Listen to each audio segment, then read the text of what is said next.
Okay, okay ഏവർക്കും start ചെയ്തു. Okay, ഏവർക്കും ഈ വീഡിയോയിലേക്ക് സ്വാഗതം.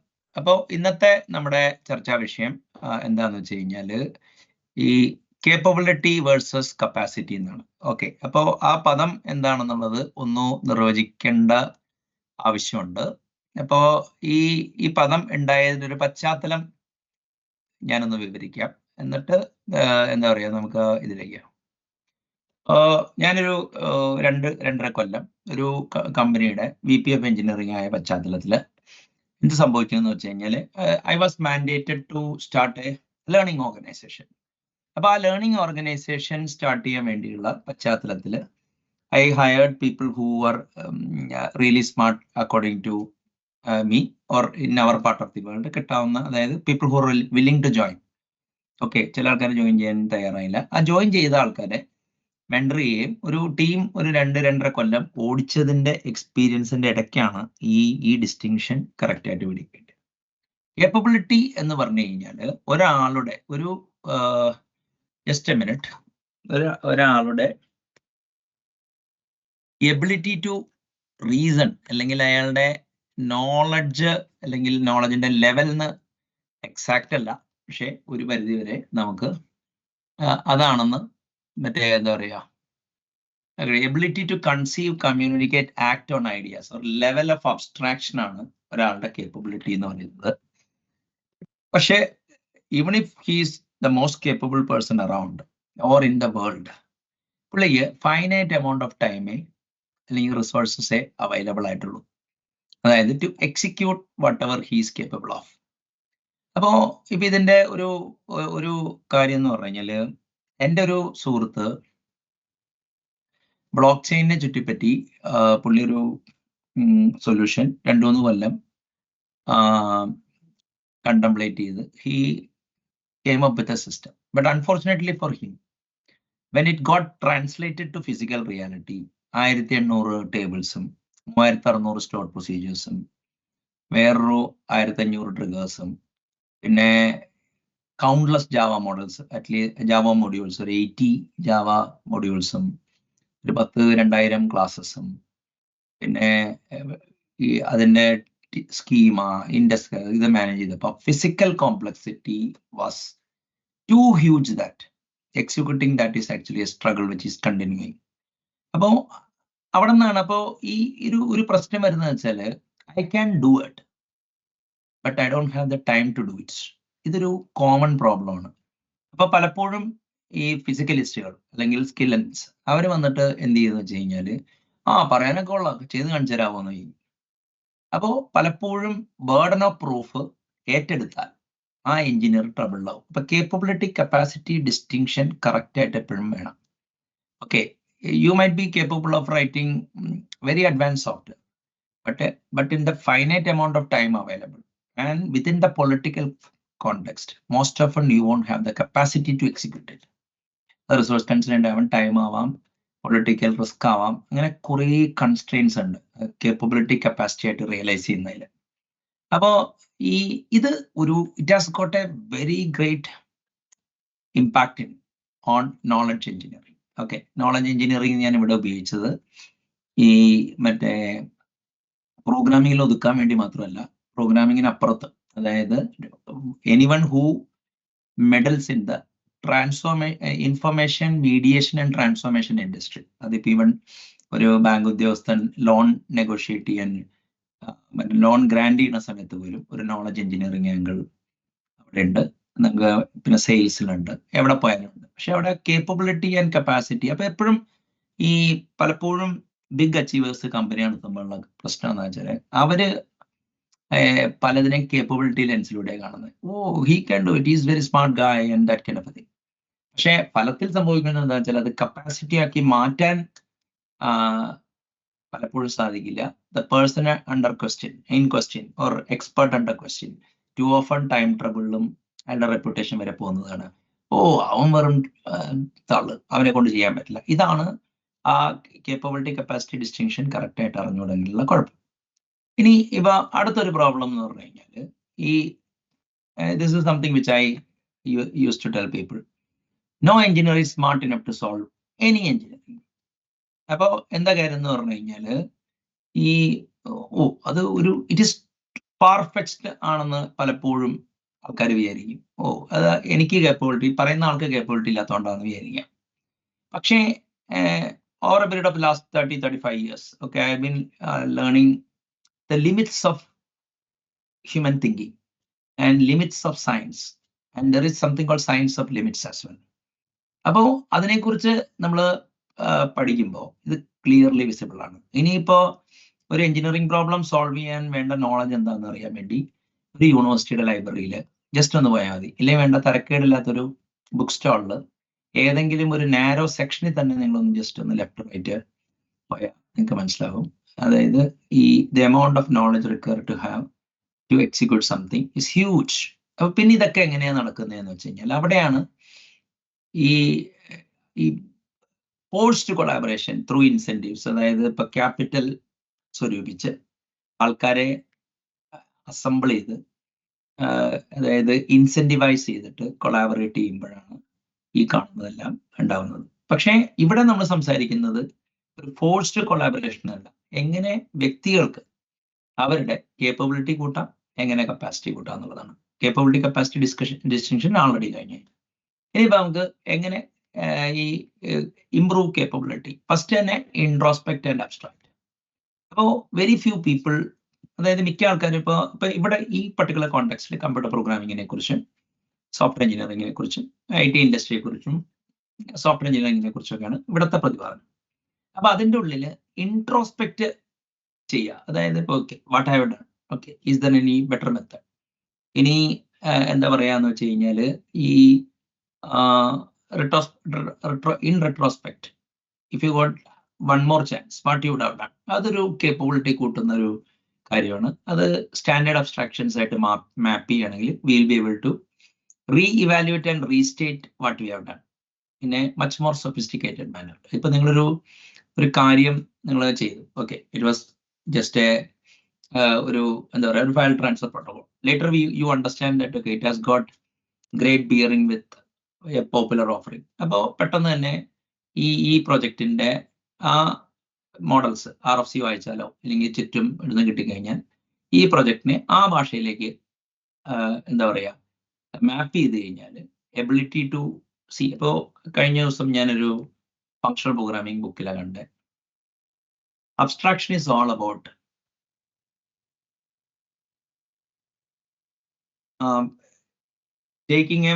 taking a series of values in question and abstract it up by replacing with a variable so that we can actually substitute future values. അപ്പോൾ എന്താ കാര്യം എന്ന് പറഞ്ഞു കഴിഞ്ഞാൽ ഇപ്പൊ നമ്മൾ ഒരു പ്രൊജക്റ്റ് ഇപ്പോൾ ഫോർ എക്സാമ്പിൾ ഫ്രം 1997 to 2000 ഞാനൊരു ഗ്രാഫിക്സ് എഞ്ചിന്റെ പ്രൈമറി എഞ്ചിനീയർ ആയിരുന്നു. അപ്പോൾ I did a lot of things and I did a lot of stupid things as well because of lack of awareness about sophisticated algorithms, techniques and all. But later when I learned about it, okay, what I do is that I do have a copy of that engine with me. I actually I have created a toy application to test that engine. I will replace the algorithm and do some kind of a testing. And when I state, I will say that, okay, I use the latest algorithm. Okay, അതൊരു capability കൂട്ടാൻ പറ്റുന്നു. അതായത് എപ്പോഴും നിങ്ങൾ reflect ചെയ്തിട്ട് നിങ്ങൾ പുതിയ കാര്യങ്ങൾ റീലേബിൾ ചെയ്യുക. അടുത്തതെന്ന് പറഞ്ഞു കഴിഞ്ഞാൽ the source of information study of horizontal subject ആണ്. Logic, okay, propositional logic, predicate logic, ഇനിയിപ്പോ അപ്ലിക്കേറ്റീവ് ലോജിക് അഥവാ ലാംഡ കാൽക്കുലസ്. ഇപ്പൊ ലോജിക് എന്ന് പറഞ്ഞാൽ പ്രൊപ്പോസിഷണൽ ലോജിക് എന്ന് പറഞ്ഞാൽ ലോജിക് വിത്ത് ഗ്രൗണ്ട് ഫാക്ട്സ്. ഇപ്പോ x is Praseed is an Indian, John is an American. അപ്പൊ അങ്ങനെയൊക്കെ പറയുന്നതിനാണ് പ്രൊപ്പോസിഷണൽ ലോജിക് എന്ന് പറയുന്നത്. പക്ഷെ x is an Indian, x is American എന്ന് പറഞ്ഞിട്ട് ഒരു സെറ്റ് അതിലോട്ട് പാസ് ചെയ്യാണ് ആൻഡ് വാല്യൂ ബൈൻഡ് ചെയ്യുകയാണെങ്കിൽ അത് പ്രെഡിക്കേറ്റ് ലോജിക്. ഇനിയിപ്പോൾ അതിൻ്റെ ഉള്ളിൽ ഈ ഫംഗ്ഷൻ അപ്ലിക്കേഷന് വേണ്ടിയുള്ള ഒരു ലോജിക് ഉണ്ട്, അതിനാണ് അപ്ലിക്കേറ്റീവ് ലോജിക് അഥവാ ലാംഡ കാൽക്കുലസ് എന്ന് പറയുന്നത്. ഇനിയിപ്പോ നിങ്ങൾ അതിന്റെ മുകളിൽ നിങ്ങൾക്ക് വേണമെങ്കിൽ ഫോർ എക്സാമ്പിൾ ഇത് പഠിക്കാം. അതായത് ഇപ്പൊ ഈ നോളജ് ഇൻഫറൻഷ്യൽ ലോജിക് എന്ന് പറയുന്ന സാധനമുണ്ട്. എങ്ങനെയാണ് യൂണിഫിക്കേഷൻ എന്നൊരു ടെക്നിക്ക് ഉപയോഗിച്ചിട്ട് ഈ LHS ഒരു ക്ലോസും മറ്റേ RHS ഒരു ക്ലോസും എങ്ങനെ ഈക്വാലിറ്റി ടെസ്റ്റ് ചെയ്യുക എന്നുള്ളതാണ് ഇൻ റിലേഷൻസ് എന്നുള്ളതാണ് യൂണിഫിക്കേഷൻ. ഇനിയിപ്പോൾ നിങ്ങൾ കുറച്ചുകൂടി റിലേഷണൽ ആൾജിബ്ര പഠിച്ചു കഴിഞ്ഞാൽ it's a branch of logic, you can actually reason about databases better, query optimization അങ്ങനെയൊക്കെ. ഇനിയിപ്പോൾ നിങ്ങൾ കുറച്ചുകൂടി സ്പേഷ്യോ ടെമ്പറൽ ലോജിക് ഉണ്ട്, പെട്രിനെറ്റ്, പിന്നെ എന്താ പറയുക വർക്ക് ഫ്ലോന്റെ ചൊല്ലില് പൈ കാൽക്കുലസ്, ഈ കാര്യങ്ങളൊക്കെയാണ് ലോജിക്കിൽ വരുന്നത്. മാത്ത് ആണെങ്കിൽ ഇപ്പോൾ ഫോർ എക്സാമ്പിൾ ഇപ്പോൾ മെഷീൻ ലേണിംഗിന്റെ കാലമാണ്, അപ്പോൾ at least you should actually understand multivariate calculus, probability and statistics and linear algebra. But since you are in computers, okay, അപ്പോൾ മാത്തമാറ്റിക്കൽ ലോജിക്കിനെ കുറിച്ചൊരു നല്ല നോളജും ഇതിൻ്റെ കൂടെ ആവശ്യമുണ്ട്. പിന്നെ തിങ്സ് ലൈക്ക് കോമ്പിനേറ്റോറിക്സ്, അങ്ങനെ ഇപ്പോൾ പല ബുക്സും ഉണ്ട്. You can learn abstract algebra and even category theory. ഇപ്പോൾ സ്റ്റാറ്റ് ആണെങ്കിൽ ഒരു ഇൻഫറൻഷ്യൽ സ്റ്റാറ്റിസ്റ്റിക്സിൽ നല്ല നോളജ് ഉണ്ടെങ്കിൽ നിങ്ങൾക്ക് നന്നായി റീസൺ ചെയ്യാൻ പറ്റുള്ളൂ. You should understand the concepts of probability. അങ്ങനെ അപ്പൊ ഇതിന്റെ ബേസിസിലാണ് നിങ്ങൾ നിങ്ങളുടെ നോളജ് സ്ട്രക്ചേഴ്സ് ഉണ്ടാക്കുന്നത്. പിന്നെ എക്കണോമിക്സ്, ഓക്കെ, എക്കണോമിക്സ് ഒരു ഡിസ്മൽ സയൻസ് എന്നാണ് പലരും വിളിക്കണമെങ്കിലും ഇപ്പോൾ there are books like free economics, under cover economist, അത് വായിക്കുകയും. പിന്നെ എക്കണോമിക്സ് ഒരു ഉഗ്രൻ ടൂളാണ് for software engineers to learn about programming. കാരണം എക്കണോമിക്സ് എന്താ ചെയ്യുന്നത്, ഒരു റിയൽ ലൈഫ് സിറ്റുവേഷനെ അതിന്റെ കീ കാര്യങ്ങളിൽ മാത്രം ഫോക്കസ് ചെയ്ത്, അതായത് നല്ലൊരു അബ്സ്ട്രാക്ഷൻ ഒരു മോഡലാണ്. And then they create A mathematical model based on linear algebra, calculus, probability, or say even discrete mathematics. അപ്പൊ അങ്ങനെ അതൊരു മാത്തമാറ്റിക്കൽ മോഡലിങ്ങിന് ഒരു നല്ല ഇൻഡെക്സ് ആണ് എക്കണോമിക്സ്. ഓക്കെ, അപ്പോൾ luckily for me I studied mathematics, self study ചെയ്തത് എക്കണോമിക്സിന്റെ ബുക്സ് വെച്ചിട്ടുണ്ട്. ആ ബുക്കിന്റെ പേരാണ് mathematics for economics, Taro Yamane. Still available ആണ്, അധികം കോസ്റ്റ് ഇല്ല. That will actually give every programmer should buy it എന്നാണ് ഞാൻ പറയുന്നത്. ഇനിയിപ്പോൾ ബിസിനസ് എന്ന് പറഞ്ഞ സാധനം എന്ന് പറഞ്ഞു കഴിഞ്ഞാൽ ഇപ്പോൾ ഈ ഒരു business has become very sophisticated. ഇന്ന് പല ബി സ്കൂൾസിൽ കിട്ടുന്ന പല ലിങ്കോയും മറ്റേതൊക്കെ പല കമ്പനികളുടെ ഫ്ലോറിലും, even thanks to Reliance Jio and digitisation, it has percolated to masses. അപ്പോൾ ഇന്ന് ഒരു അത്യാവശ്യം ബിസിനസ് അക്യൂമെന്റ് കിട്ടാൻ ഇപ്പോൾ കുറച്ച് നല്ല ബുക്സ് എന്ന് പറഞ്ഞാൽ 10-day MBA ബൈ സ്റ്റീവൻ സിൽബിഗർ. പിന്നെ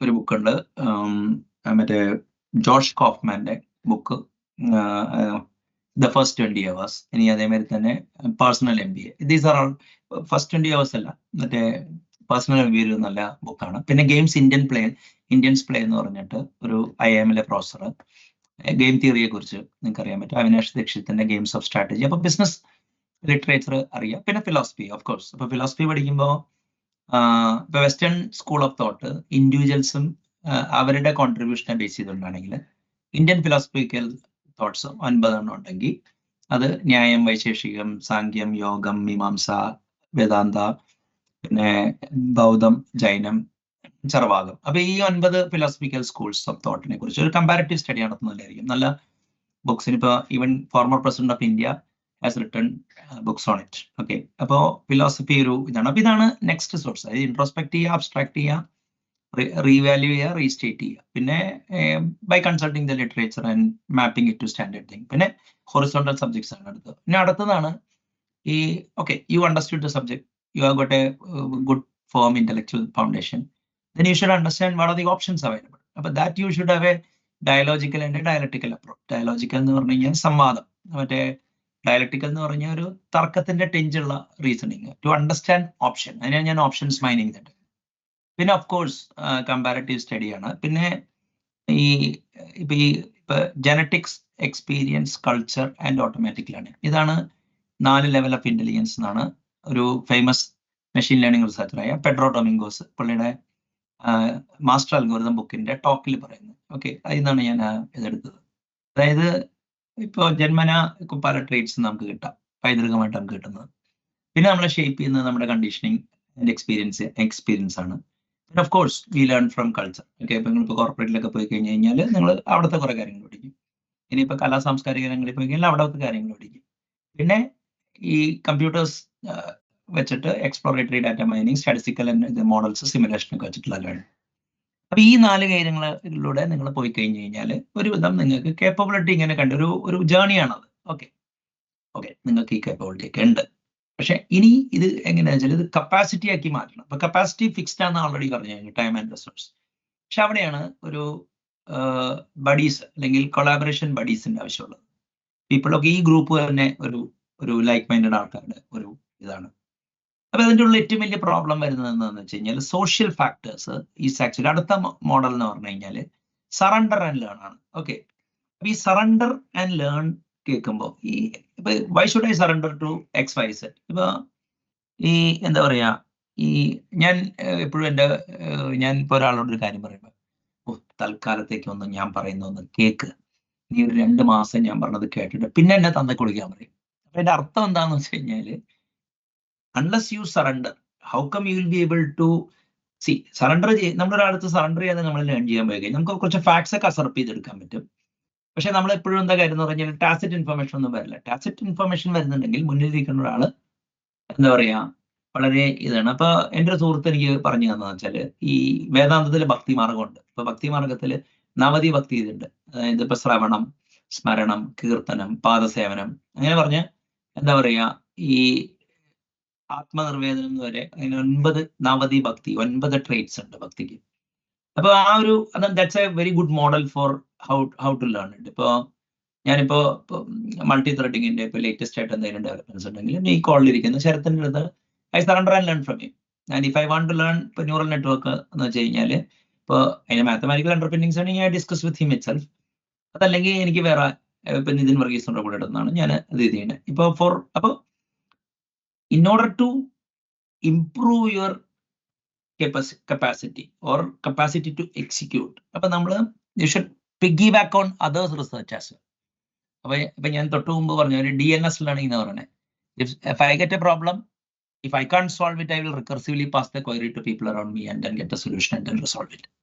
അപ്പൊ അത് ചെയ്യാൻ പറ്റാത്തതിന്റെ ഒരു റീസൺ എന്ന് പറഞ്ഞാൽ അങ്ങനെ ഒരു കോമൺ ലാംഗ്വേജ് ഉണ്ടോ സറണ്ടർ ചെയ്ത് പഠിക്കാനുള്ളത്. ഓക്കെ, അപ്പൊ ഈ ഓരോ ഗുരുവിനും ഇഡിയോസിൻക്രസിയൊക്കെ ഉണ്ട്. പക്ഷെ അവിടെയാണ് epistemological ടൂൾസും things like abstract algebra, category theory and well specified statements എഴുതാനുള്ള ഫ്രെയിംവർക്ക്സ് അവൈലബിൾ. അപ്പൊ അതിലൂടെ നമ്മൾ പഠിക്കുകയാണെങ്കിൽ അതിൽ കുറച്ച് ഇൻവെസ്റ്റ്മെന്റ് ഉണ്ട് ഫ്രം ദ സ്റ്റുഡന്റ്, കാരണം വെറുതെ പാസീവായിട്ട് പഠിക്കാൻ പറ്റില്ല. അപ്പോൾ മിക്കവാറും ഈ എന്താ പറയാ ഈ റിച്ചർഡ് സ്റ്റോൾമാൻ ഫ്രീ സോഫ്റ്റ്വെയർ തുടങ്ങാനുള്ള കാരണം എന്താണെന്ന് വെച്ചാൽ അയാളുടെ പ്രിന്റർ സ്റ്റക്ക് ആവുന്നു, ഒരു പ്രിന്റർ ഡ്രൈവർ കാരണം. ആ ഡ്രൈവറിന്റെ സോഴ്സ് കോഡ് ചോദിക്കാൻ പോയപ്പോ പുള്ളി പറഞ്ഞു, ഞാൻ നിനക്ക് തരാൻ പാടില്ല എന്ന് അവിടെ എഴുതി കൊടുത്തിട്ടുണ്ടെന്ന്. അതായത് അങ്ങനെയാണ് പുള്ളി ഫ്രീ ഇതിന്റെ. അപ്പൊ നമ്മള് ഒരു കാര്യം പ്രപ്പോസ് ചെയ്ത് കഴിഞ്ഞാൽ, ഞാൻ പ്രപ്പോസ് ചെയ്തുകൊണ്ട് മാത്രം ആ വിഷയത്തെ പഠിക്കാത്ത ആൾക്കാരും ഒക്കെ ഞാൻ കണ്ടിട്ടുണ്ട്. അപ്പൊ ഒരു ഗുരുകുല വിദ്യാഭ്യാസത്തിന്റെ അഭാവം വന്നോണു. അതായത് ഒരു സറണ്ടർ ആൻഡ് ലേൺ സ്ട്രാറ്റജി ഇല്ലെങ്കിൽ നിങ്ങൾക്ക് ഒരിക്കലും കപ്പാസിറ്റി കൂട്ടാൻ പറ്റില്ല. നിങ്ങൾ വെറുതെ മറ്റേ ഞാൻ ബുദ്ധിയുണ്ടെന്നൊക്കെ പറയാനേ പറ്റുള്ളൂ. അടുത്തതെന്ന് പറഞ്ഞാൽ സൈക്കോളജിക്കൽ ബയാസസ് ഉണ്ട്. അതായത് ഇപ്പൊ നമ്മുടെ കണ്ടീഷനിങ് വഴി ഇപ്പൊ നമുക്ക് എന്താ പറയാ ഈ ചുറ്റുപാടിൽ നിന്ന് കിട്ടുന്ന ക്യൂസും അത് ഈ സൈക്കോളജിക്കൽ ബയാസസ് കൂടുതൽ കാണുന്നത് ബോട്ടം അപ്പ് തിങ്കേഴ്സിന്റെ ഇടയിൽ. കാരണം they treat every individual as a serious guy. അപ്പൊ എന്താ വെച്ചാല് നമ്മൾ ഒരിക്കലും ഇൻഡിവിജ്വൽസിനെ നമ്മൾ മറ്റേ ഒരു അബ്സ്ട്രാക്ഷൻ ആയിട്ട് കണ്ടില്ലെങ്കിൽ നിങ്ങൾക്ക് മുന്നിൽ നിൽക്കുന്ന 1000 പേരും തടസ്സമായിരിക്കും. എന്ന സ്ഥാനത്ത് ചിലപ്പോ ഇപ്പൊ ഫോർ എക്സാമ്പിൾ എന്താ പറയാ ChatGPT വന്നു, ഇനിയിപ്പോ എന്താ പറയാ പ്രോഗ്രാമിംഗ് കൊണ്ടൊന്നും വലിയ കാര്യമൊന്നുമില്ല. അപ്പൊ തന്നെ അതിൻ്റെ ഉള്ളോട്ടൊരു എക്സ്ട്രാ 2-3 ഒക്കെ എഫോർട്ട് ഇട്ട് കഴിഞ്ഞാൽ നിങ്ങളുടെ ചുറ്റും ഒരാളെ പോലും കാണൂല നിങ്ങളെ കമ്പീറ്റ് ചെയ്യാൻ. അപ്പൊ നിങ്ങൾക്ക് എഡ്ജ് കിട്ടാം. അപ്പൊ പലപ്പോഴും എന്താ എന്താ എന്താ പ്രശ്നം എന്ന് വെച്ച് കഴിഞ്ഞാൽ ഈ സൈക്കോളജിക്കൽ ഇൻഹിബിഷൻ ഉണ്ട്. അവൻ്റെ നിന്ന് പഠിച്ചു കഴിഞ്ഞാൽ ഞാൻ കൊച്ചാവോ. അപ്പൊ ആ ഒരു ഇതാണ് അതിന്റെ ഏറ്റവും വലിയ കാര്യം. പിന്നെ എന്താ കാര്യം എന്ന് പറഞ്ഞു കഴിഞ്ഞാല് ഇപ്പോ ഞാൻ നേരത്തെ പറഞ്ഞ മാതിരി വേൾഡിന് ലിമിറ്റ് ഉണ്ട്. Famous book limits of the science and the science of the limits. Okay, അപ്പോ അങ്ങനത്തെ കാര്യങ്ങൾ അറിയുമ്പോൾ പിന്നെന്താ വെച്ച് കഴിഞ്ഞാല് ലേൺ ഫോർ റീസണിങ്. നമ്മുടെ റീസണിങ് കൂട്ടാൻ വേണ്ടി ലേൺ ചെയ്യണം. അതായത് അപ്ലിക്കേഷൻ മുന്നിൽ കണ്ടുകൊണ്ട് നമ്മളൊരു കാര്യം പഠിച്ചു കഴിഞ്ഞാൽ നമ്മുടെ ലേണിംഗ് എപ്പോഴും അപൂർണ്ണമായിരിക്കും. You will be focused on axiology first before you get the ontology and epistemology. അപ്പൊ അങ്ങനെ വരുമ്പോൾ എന്താ കാര്യം എന്ന് പറഞ്ഞാൽ ഇലൂഷൻ ഓഫ് കോമ്പറ്റൻസ് ഉണ്ടാവും. അപ്പോൾ ഈ ഇങ്ങനത്തെയൊക്കെ കാര്യങ്ങൾ കാരണമാണ് മിക്കവർക്കും അതായത് അവരുടെ പൊട്ടൻഷ്യൽ റിയലൈസ് ചെയ്യാൻ പറ്റാതെ അതിപ്പോ നമ്മളെങ്ങാനും കൊണ്ടേ കൊടുക്കാന്ന് പറഞ്ഞാൽ അത് ഇൻഡസ്ട്രിക്ക് ആവശ്യമില്ല, ചുറ്റുമുള്ളവർ ഇതില്ല, ഓ അവന്റെ കൂടെ കൂടി കഴിഞ്ഞാൽ നിന്റെ കാര്യം പോക്കാം, അതായത് കഞ്ഞി കുടിച്ചാൽ പോരെ, ഈ ടൈപ്പ് മറ്റേ സെൽഫ് ഡൗട്ട് ആൾക്കാർ പ്രൊജക്ട് ചെയ്യും. അപ്പൊ അതാണ് അതിന്റെ ഒരു കാര്യം. പിന്നെ എന്താണ് ഇപ്പൊ കൊളാബറേറ്റീവ് ലേണിംഗിന് എന്തൊക്കെയാ ബ്ലോക്ക്? ഒന്ന്, ഒരു വ്യക്തിക്ക് അയാളുടെ ജനറ്റിക്സ് പരമായിട്ട് പല പ്രശ്നങ്ങളുണ്ടാവാം, അയാളുടെ ഫാമിലിയുടെ സ്ട്രക്ചർ അല്ലെങ്കിൽ അതിന്റെ ബിഹേവിയറൽ ആസ്പെക്ട്സ് അയാളെ ഇത് ചെയ്യാം, അയാളെ ഇന്ററാക്ട് ചെയ്യുന്ന ഗ്രൂപ്പിന്റെ ഇത് വരാം, സൊസൈറ്റിയുടെ പ്രോബ്ലം വരാം. പിന്നെ വേൾഡ് ഓർഡർ ഇങ്ങനെ ആയതുകൊണ്ട് ഇപ്പൊ നമ്മൾ സർട്ടൻ ജോഗ്രഫിയിൽ ജീവിക്കുന്ന ആൾക്കാർക്ക് സർട്ടൻ ലിമിറ്റ്സ് ഒക്കെ ഉണ്ട്. അപ്പൊ ആ ലിമിറ്റ്സിന്റെ ഉള്ളിൽ പല കൊളാബറേഷൻസും ബുദ്ധിമുട്ടാണ്. പിന്നെ റിലീജിയസ് ആൻഡ് കൾച്ചറൽ ബയസ്, അതായത് ഇപ്പൊ ചില മതസ്ഥർക്ക് ചില ഇറച്ചി കഴിക്കാൻ പാടില്ല, ഇനി അല്ലെങ്കിൽ എന്താ കാര്യം എന്ന് പറഞ്ഞാൽ ചില ആൾക്കാർ എന്ത് ചെയ്യുന്നു വെച്ചാൽ എന്ത് ചെയ്യും, അവരുടെ ഏരിയയിൽ ചില ഇറച്ചി ഇത് ചെയ്യില്ല, അപ്പൊ അതിന്റെ പേരിൽ കോൺഫ്ലിക്റ്റ്. പിന്നെ അപ്പോ റിലീജിയസ് ആൻഡ് കൾച്ചറൽ ബയസ് ഒരു വലിയൊരു പ്രോബ്ലമാണ് കൊളാബറേറ്റ് ചെയ്യുന്നതിൽ. പിന്നെ എന്താ കാര്യം എന്ന് പറഞ്ഞാൽ റേഷ്യൽ ബയസ്. ഓക്കെ, അപ്പൊ ഓ അതായത് വെള്ളക്കാരെ കൊണ്ടല്ല നമ്മളെ കൊണ്ടൊക്കെ പറ്റൂ എന്നൊക്കെ പറഞ്ഞ ആ ഒരു ഇതുണ്ട്. പിന്നെ സെൽഫ് ലിമിറ്റിംഗ് തോട്ട്സ് എടുത്ത് മറ്റുള്ളവരിലോട്ട് പ്രൊജക്ട് ചെയ്യുക. അപ്പോ നമ്മളെ മാതിരിയാണ് അവൻ വിചാരിക്കുമ്പോൾ എന്ത് പറ്റുമെന്ന് വെച്ചാൽ നമുക്ക് കൊളാബറേഷൻ താല്പര്യമില്ലെങ്കിൽ ഇത് ചെയ്യാൻ പറ്റില്ല. കാരണം ഇപ്പൊ ഞാൻ എൻ്റെ ലൈഫിൽ കാണിച്ച ഏറ്റവും വലിയ ഐറണി എന്താണെന്ന് വെച്ചാൽ, നോളജ് ഷെയർ ചെയ്യുന്നത് പാപമാണെന്ന് വിശ്വസിക്കുന്നവരെയും കൊണ്ട് ഓപ്പൺ സോഴ്സ് സോഫ്റ്റ്വെയർ എഴുതാൻ ഞാൻ തുനിഞ്ഞു എന്നുള്ള ഒരു ഐറണി എൻ്റെ ലൈഫിൽ തന്നെ സംഭവിച്ചിട്ടുണ്ട്. അപ്പൊ അതൊരു ഇതാണ്. പിന്നെ അടുത്തതാണ് ഏറ്റവും വലിയ ഇമ്പോർട്ടന്റ്, ഈ നമ്മളൊരു വിഷയത്തെ ഡിപ്ലോമാറ്റിക്കലി ഹാൻഡിൽ ചെയ്യുക. ഏത് ആ വ്യക്തിക്ക് ഒരു എന്തെങ്കിലും അപ്പീസ് ചെയ്തോ, സാമം ദാനം വേദം തണ്ട, ആ ഒരു ഫിലോസഫി വെച്ചിട്ട് നമുക്ക് ഒരാളായിട്ട് ഡീൽ ചെയ്യാൻ പറ്റും. പക്ഷേ അങ്ങനെ വരുമ്പോൾ എന്താ പ്രശ്നം എന്ന് വെച്ച് കഴിഞ്ഞാൽ, നമ്മൾ കാണുന്നവനെയൊക്കെ അങ്ങനെ ചെയ്യാൻ പോയി കഴിഞ്ഞാൽ ഈ number of battles V play as the time proceeds വളരെ കൂടും. ഓക്കെ, ഫെമിലിയാരിറ്റി ബ്രീഡ്സ് കണ്ടംപ്റ്റ്, അങ്ങനത്തെ പ്രശ്നങ്ങളുണ്ട്. പക്ഷേ ഒരു രാഷ്ട്രീയപരമായി നേരിടുകയാണെങ്കിൽ അത് കുറച്ചുകൂടി നല്ലതായിരിക്കും. അപ്പോൾ എന്താ പ്രശ്നം എന്ന് വെച്ച് കഴിഞ്ഞാൽ, ഓക്കെ എല്ലാ വക്കീലന്മാരും ഫ്രോഡാണ്. ഓക്കെ, അപ്പോൾ ഇനിയിപ്പോൾ ഏതെങ്കിലും നിങ്ങളുടെ അമ്മാവൻ വക്കീലാണെങ്കിൽ ഓക്കെ, അങ്ങേർക്ക് ഒരു ഓവർ റൈഡ് കൊടുക്കുക. അല്ലാണ്ട് അമ്മാവൻ നല്ല ആളാണല്ലോ, മറ്റേ അമ്മാവന്റെ അസിസ്റ്റന്റ് നല്ല ആളോ, അപ്പൊ എല്ലാ വക്കീലന്മാരും നല്ലതാന്ന് പറയുന്ന ഒരു ഫലസി ഞാൻ ആൾക്കാരിൽ കണ്ടിട്ടുണ്ട്. അവര് കണ്ട വക്കീലന്മാര് ഇതുണ്ട്. അപ്പൊ നോർത്ത് ഇന്ത്യയിലൊക്കെ പറയും മേര അബ്ദുള്ള ഐസാൻ എന്ന് പറയും. എന്നിട്ട് കുറച്ച് കഴിയുമ്പോ അബ്ദുള്ള മറ്റേ നേഹനെ മറ്റേ മുറിച്ച് മറ്റേ ഫ്രിഡ്ജ് കയറ്റിയിട്ടുണ്ടാവും. അപ്പൊ ഈ ഈ ടൈപ്പ് ഒരു പ്രോബ്ലം ഉണ്ട്. അതായത് ഡിപ്ലോമാറ്റിക്കലി ഹാൻഡിൽ ചെയ്യാൻ നിന്ന് കഴിഞ്ഞാൽ, രാഷ്ട്രീയപരമായി നേരിട്ട് കഴിഞ്ഞാല് കുറച്ചും കൂടി നിങ്ങൾക്ക് ഇപ്പൊ ചിലപ്പോ you can win over people. മനസ്സിലായില്ലേ? ഇപ്പൊ ഈ ഡിപ്ലോമാറ്റിക്കലി ട്രീറ്റ് ചെയ്യുമ്പോൾ എനിക്കിത് ബുദ്ധിമുട്ടായിരുന്നു, അപ്പൊ അവനും ബുദ്ധിമുട്ടായിരിക്കും. പക്ഷെ ഞാൻ പലപ്പോഴും കണ്ടിട്ടുണ്ട് ചില വിഷയങ്ങൾ ഞാൻ വളരെ ബുദ്ധിമുട്ടിക്കുന്നത് ചില ആൾക്കാർ പുഷ്പമാര് ക്രാക്ക് ചെയ്യണ കണ്ടിട്ടുണ്ട്. അപ്പോൾ നമ്മൾ ശരിക്കും പറയാൻ നമ്മുടെ സെൽഫ് ലിമിറ്റിംഗ് തോട്ട് എടുത്തിട്ട് അങ്ങോട്ട് പ്രൊജക്ട് ചെയ്യുന്നത്. അപ്പൊ ഇതൊക്കെയാണ് കൊളാബറേറ്റീവ് ലേണിംഗിൽ. പിന്നെ എക്സ്പേർട്സിന്റെ നിന്ന് പഠിക്കുള്ളൂ. എക്സ്പേർട്സിന് നമുക്ക് പറയാനൊന്നും സമയമില്ല. ഇനിയിപ്പോ എക്സ്പേർട്സിനാണ് ആ വിഷയത്തിൽ ഏറ്റവും ബെസ്റ്റ് സ്കോളർ, നിങ്ങൾ സ്കോളേഴ്സിന്റെ നിന്ന് പഠിക്കണ്ടേ. എക്സ്പേർട്സിന്റെ നിന്ന് പഠിച്ചു കഴിഞ്ഞാൽ നിങ്ങൾക്ക് എന്ത് കിട്ടാനാ? He will be having lot of toxic knowledge which he won't be able to transfer to you. അതുകൊണ്ടാണല്ലോ ഫിസിക്സ് പ്രൊഫസർ വേറെ ആയിട്ട് കാണുന്നത്. അപ്പോൾ ഇങ്ങനെ വരുമ്പോൾ സോഷ്യൽ കണ്ടീഷനിങ് അഫക്ട്സിലാണ് ഡെഫിനറ്റ്ലി. അപ്പോ എന്താ കാര്യം എന്ന് പറഞ്ഞു കഴിഞ്ഞാല്, ഈ ഇപ്പോ സോഷ്യൽ കണ്ടീഷനിങ്ങിന്റെ ഒരു എക്സാമ്പിൾ ഞാൻ ഒരു മെറ്റഫോർ വെച്ചിട്ട് പറയാം ബിഫോർ വി. ഈ കൊല്ലങ്ങൾക്ക് മുമ്പ് ക്ലബ് ഹൗസിലെ ഒരു ചർച്ചയില് ഈ ഒരാൾക്ക് മോക്ഷം കിട്ടിയോ എന്നൊരു ചർച്ച നടന്നു. അപ്പൊ അതിലൊരാള് ഭയങ്കര എന്താ പറയാ ഭയങ്കരമായിട്ട് റെസിസ്റ്റ് ചെയ്യുന്നു. അപ്പൊ വേറൊരാള് പറഞ്ഞു, അയാള് പറയണത് എന്താന്ന് വെച്ച് കഴിഞ്ഞാല് മോക്ഷമൊക്കെ ഉണ്ട്, പക്ഷെ തനിക്ക് പരിചയ ആർക്കും കിട്ടില്ല.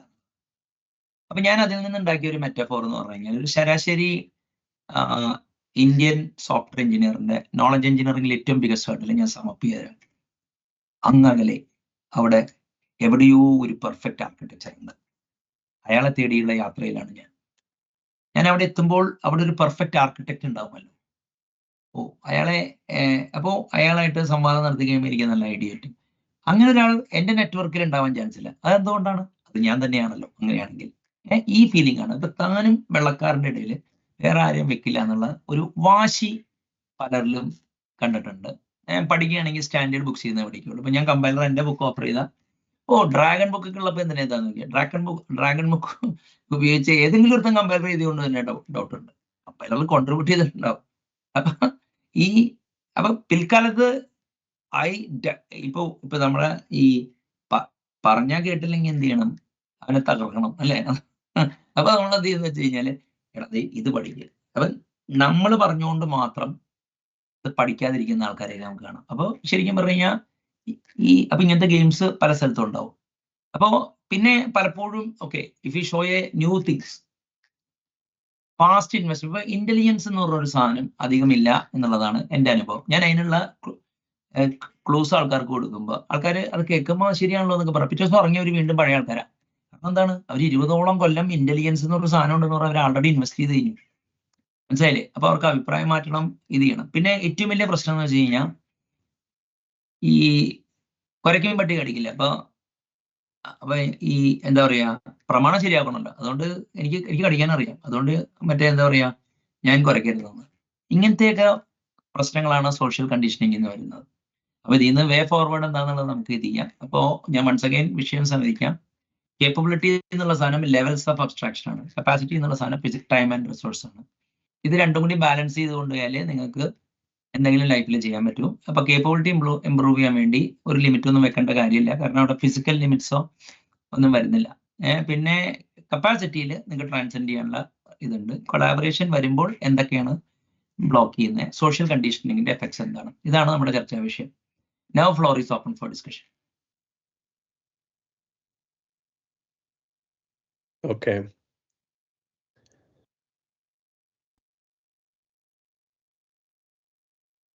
അപ്പൊ ഇതിലേതാണ് നമുക്ക് ആദ്യം എടുക്കേണ്ടത്? ലാലെ വല്ലതും പറയണമെങ്കിൽ പറഞ്ഞു. ഇല്ല, ഞാൻ ഇതുമ്മ കുറച്ചും കൂടി എക്സ്പാൻഡ് ചെയ്താൽ നല്ലതായിരിക്കും. സൈക്കോളജിക്കൽ ബയാസ് നമ്മ ജസ്റ്റ് സംസാരിച്ചെങ്കിലും റെക്കോർഡായിട്ടില്ലല്ലോ. അല്ല, നമുക്ക് സൈക്കോളജിക്കൽ ബയാസിൽ നിന്ന് തന്നെ തുടങ്ങാം. ഫസ്റ്റ് തന്നെ എന്താ കാര്യം എന്ന് പറഞ്ഞു കഴിഞ്ഞാല്, ഇപ്പൊ നമ്മള് മൈക്രോ വേൾഡ് എന്ന് പറയും. ഇപ്പൊ നമ്മൾ ചെറുപ്പത്തിലെ ഇപ്പോ ഷട്ടിൽ കളിക്കുമ്പോൾ നമ്മൾ ബെറ്റർ ആവുന്നു. നമ്മള് എന്താ പറയാ, ചെസ് കളിക്കുമ്പോൾ നമ്മുടെ നൈബർഹുഡിൽ നമ്മൾ ബെറ്റർ ആയിരിക്കും. അപ്പൊ എന്തൊക്കെയെന്ന് വെച്ചാൽ നമ്മൾ ആ നൈബർഹുഡിൽ നിന്ന് പ്രോഗ്രസ് ചെയ്ത് വേറെ നൈബർഹുഡിലോട്ട് പോകും, അല്ലെങ്കിൽ വേറെ ഗ്രൂപ്പിലോട്ട് പോകുമ്പോൾ അവിടെ ഇത് സ്കെയിൽ ആവില്ല. അപ്പൊ പെട്ടെന്നൊരു ബുദ്ധിമുട്ടൊക്കെ ആൾക്കാർക്ക് ഫീൽ ചെയ്യും. പലരും ആ ഗ്രൂപ്പ് അവോയ്ഡ് ചെയ്യണൊക്കെ കാണാം. അത് കഴിഞ്ഞിട്ട് അതും കഴിഞ്ഞിട്ടായിരിക്കും നമ്മൾ കമ്പനിയിൽ ചെല്ലുന്നത്. നമ്മൾ പോകുന്ന കമ്പനിയിൽ നമ്മളെയൊക്കെ സ്മാർട്ട് ആൾക്കാരുണ്ട്, പിന്നെ അവിടെ ഒരു കോൺഫ്ലിക്റ്റ്. അങ്ങനെ സീരീസ് അതായത് ഈ നമ്മളെക്കാൾ സ്മാർട്ട് ആൾക്കാർ ഉണ്ട് എന്ന് ചെറുപ്പത്തിലെ ആൾക്കാർ റോങ് ആയിട്ട് ഫീഡ്ബാക്ക് ഒക്കെ തന്നു കഴിഞ്ഞാൽ പിന്നെ അത് പോകാൻ ബുദ്ധിമുട്ടാണ്. അത് കണ്ടിട്ടുണ്ടോ നിങ്ങൾ? സൈക്കോളജിക്കൽ ബയസിൽ ഞാൻ കാണുന്ന ഏറ്റവും വലിയ കുഴപ്പം അതാണ്. അതായത് ഏതെങ്കിലും ഒരു നാരോ ഏരിയയിൽ അല്ലെങ്കിൽ ഏതെങ്കിലും കുറച്ച് ഏരിയയിൽ ഒരു നൈബർഹുഡിൽ നിങ്ങൾ വിന്നറാവുന്നു, ചെസ്സിൽ ഒരേ സമയം വിന്നറാവുന്നു. പെട്ടെന്ന് നിങ്ങൾ വേറെ ഗ്രൂപ്പിൽ പോകുന്നു. അവിടെ ചെല്ലുമ്പോൾ you need to reinvent. Even നിങ്ങളുടെ പഴയ സെൽഫ് തന്നെ ഇത് ചെയ്യണം. അപ്പൊ മിക്കവരും ഒരു സ്റ്റേറ്റ് ഓഫ് ഡിനയലിലോട്ട് പോയിട്ട് ആ ഡിനയൽ കണ്ടിന്യൂ ചെയ്ത് മരിക്കുന്ന തരം വരെ പോകുന്നു എന്നാണ് ഒരാൾ പറഞ്ഞത്. അതിനെ കുറിച്ച് എന്താ പറയുക, അഭിപ്രായം? കണ്ടിട്ടുണ്ടോ ഈ പ്രതിഭാസം? കണ്ടിട്ടുണ്ടോ?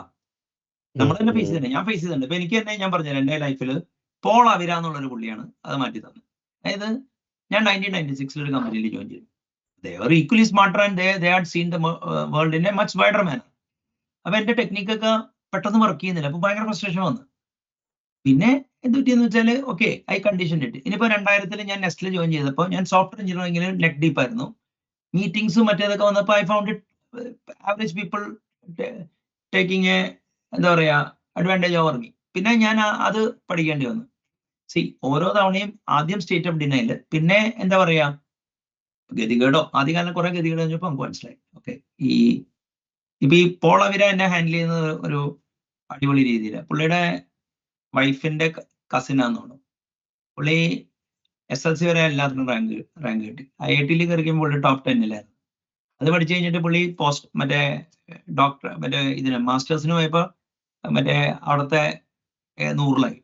പിന്നെ പുള്ളി അത് കഴിഞ്ഞ് പോസ്റ്റ് ഡോക്ക് കഴിഞ്ഞപ്പോൾ വേൾഡിലെ 10,000-ൽ ഒരാളായി. പുള്ളിക്ക് അത് ഷോക്ക് താങ്ങാൻ പറ്റാതെ പുള്ളി VSSCയിൽ വന്നിട്ട് ഒരു ആവറേജ് എഞ്ചിനീയറിന്റെ ജോബ് കഴിച്ച് ശിഷ്ടാകാലം കഴിച്ചു എന്ന് പറയുന്നത് കഴിച്ചിട്ടുണ്ടാവും.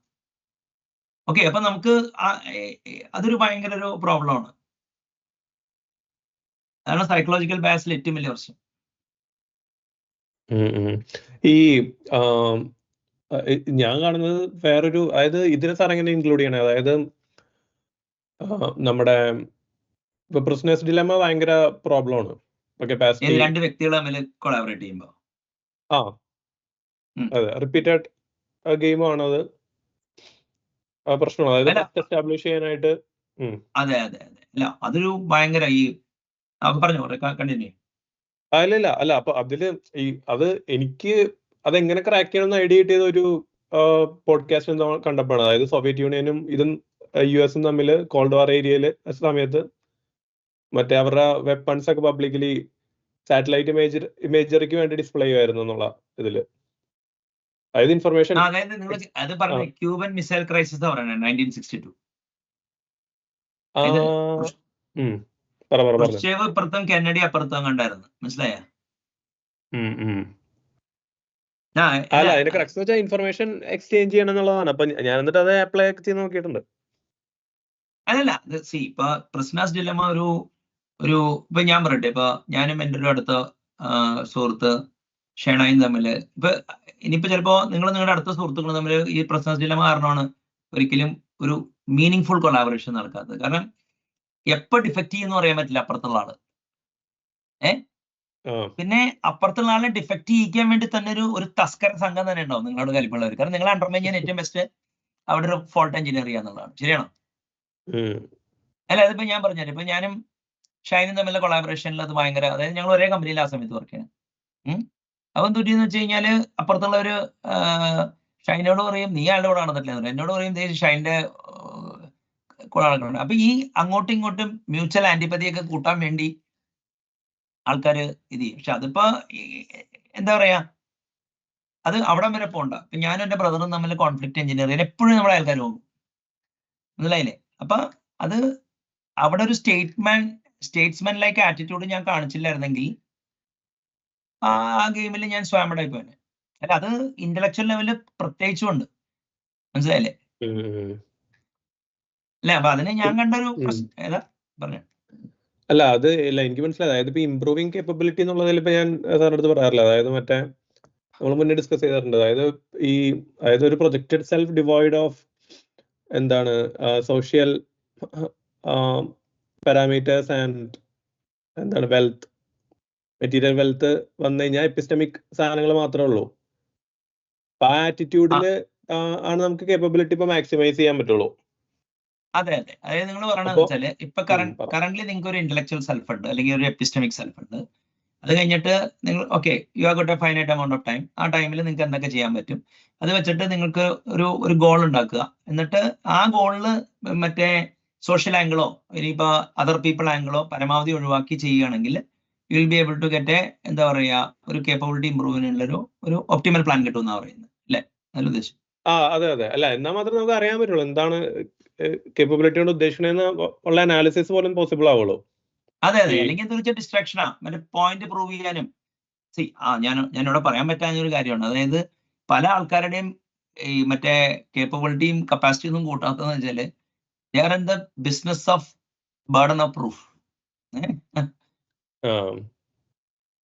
പറഞ്ഞോ, എന്താ പറഞ്ഞു വരികയായിരുന്നു? അതെ. അല്ല, എന്നിട്ട് അത് അവസാനം ഹെഡോണിസ്റ്റിക് ആക്ടിവിറ്റിയിലൊക്കെ ആയിരിക്കും. വീക്കെൻഡില് ട്രിപ്പ് അടിക്കുക, വെള്ളമടിക്കുക എന്നുള്ള. അതെ അതെ അതെ, ലേലോടാക് ടീമൊക്കെ ഉണ്ടാവണത് അങ്ങനെയാണോന്ന് ഡൗട്ട് ഉണ്ട്. അത് അല്ല, ഞാൻ അതിന്റെ ഒരു വേറെ വേരിയേഷൻ കണ്ടിട്ടുണ്ട്. ഒരുത്തൻ നന്നായി പ്രോഗ്രാം ചെയ്യും, അപ്പൊ അവന് പെട്ടെന്ന് വിദേശത്തൊക്കെ പോകാനുള്ള അംബിഷൻ. വിദേശത്ത് പോയി അടുത്ത തവണ വരുമ്പോ അവനൊരു മരപ്പട്ടണമാവുന്നതാണ്. അപ്പൊ അത് ഇപ്പൊ പിന്നെ അതിന്റെ ഒരു സാധ്യതയില്ല. കാരണം വെച്ചാൽ കമ്മ്യൂണിക്കേഷൻ ചാനലുണ്ട്. ഞാൻ ഈ പറഞ്ഞ വെച്ചാൽ 90s ഏതാ പറഞ്ഞു. അല്ലെ, മരപ്പൊട്ടനാണ് എന്റെ വേറെ റീസൺ. എനിക്ക് വെസ്റ്റില് ഈ മറ്റേ ഡിവിഷൻ ഓഫ് ലേബർ ഇതൊക്കെ വെച്ച് ആൾക്കാരെ ശരിക്കും, അതായത് ഇപ്പൊ നമ്മുടെ അവിടെ കുറെ കൂടി ഫ്രീഡം ഉണ്ടെന്ന് എനിക്ക് തോന്നിയിട്ടുള്ളത് എഞ്ചിനീയേഴ്സിനൊക്കെ. വിസിബിലിറ്റി കൂടുതലാണ്. ഇവിടെ വൺ കൺസ്ട്രെയിന്റ്. അത് കഴിയുമ്പോ എന്തൊറ്റെന്ന് അറിയാമോ, ആ കലി പുളിക്ക് വരും. അതോടെ ഈ വിഷയത്തെ തന്നെ വെറുക്കുവേ. അത് മനസ്സിലായോ? അപ്പൊ അവിടുന്ന് വരുന്നുണ്ട്. അപ്പൊ സൈക്കോളജിക്കൽ ബയാസസ് ഭയങ്കര വാഗ്ദത്ത ഭൂമിയിൽ വന്നിട്ട് വാഗ്ദത്ത ഭൂമി ഡെമോ ആണെന്ന് മനസ്സിലാകുമ്പോ ഒരു വേദന ഉണ്ടാവുമല്ലോ. ആ.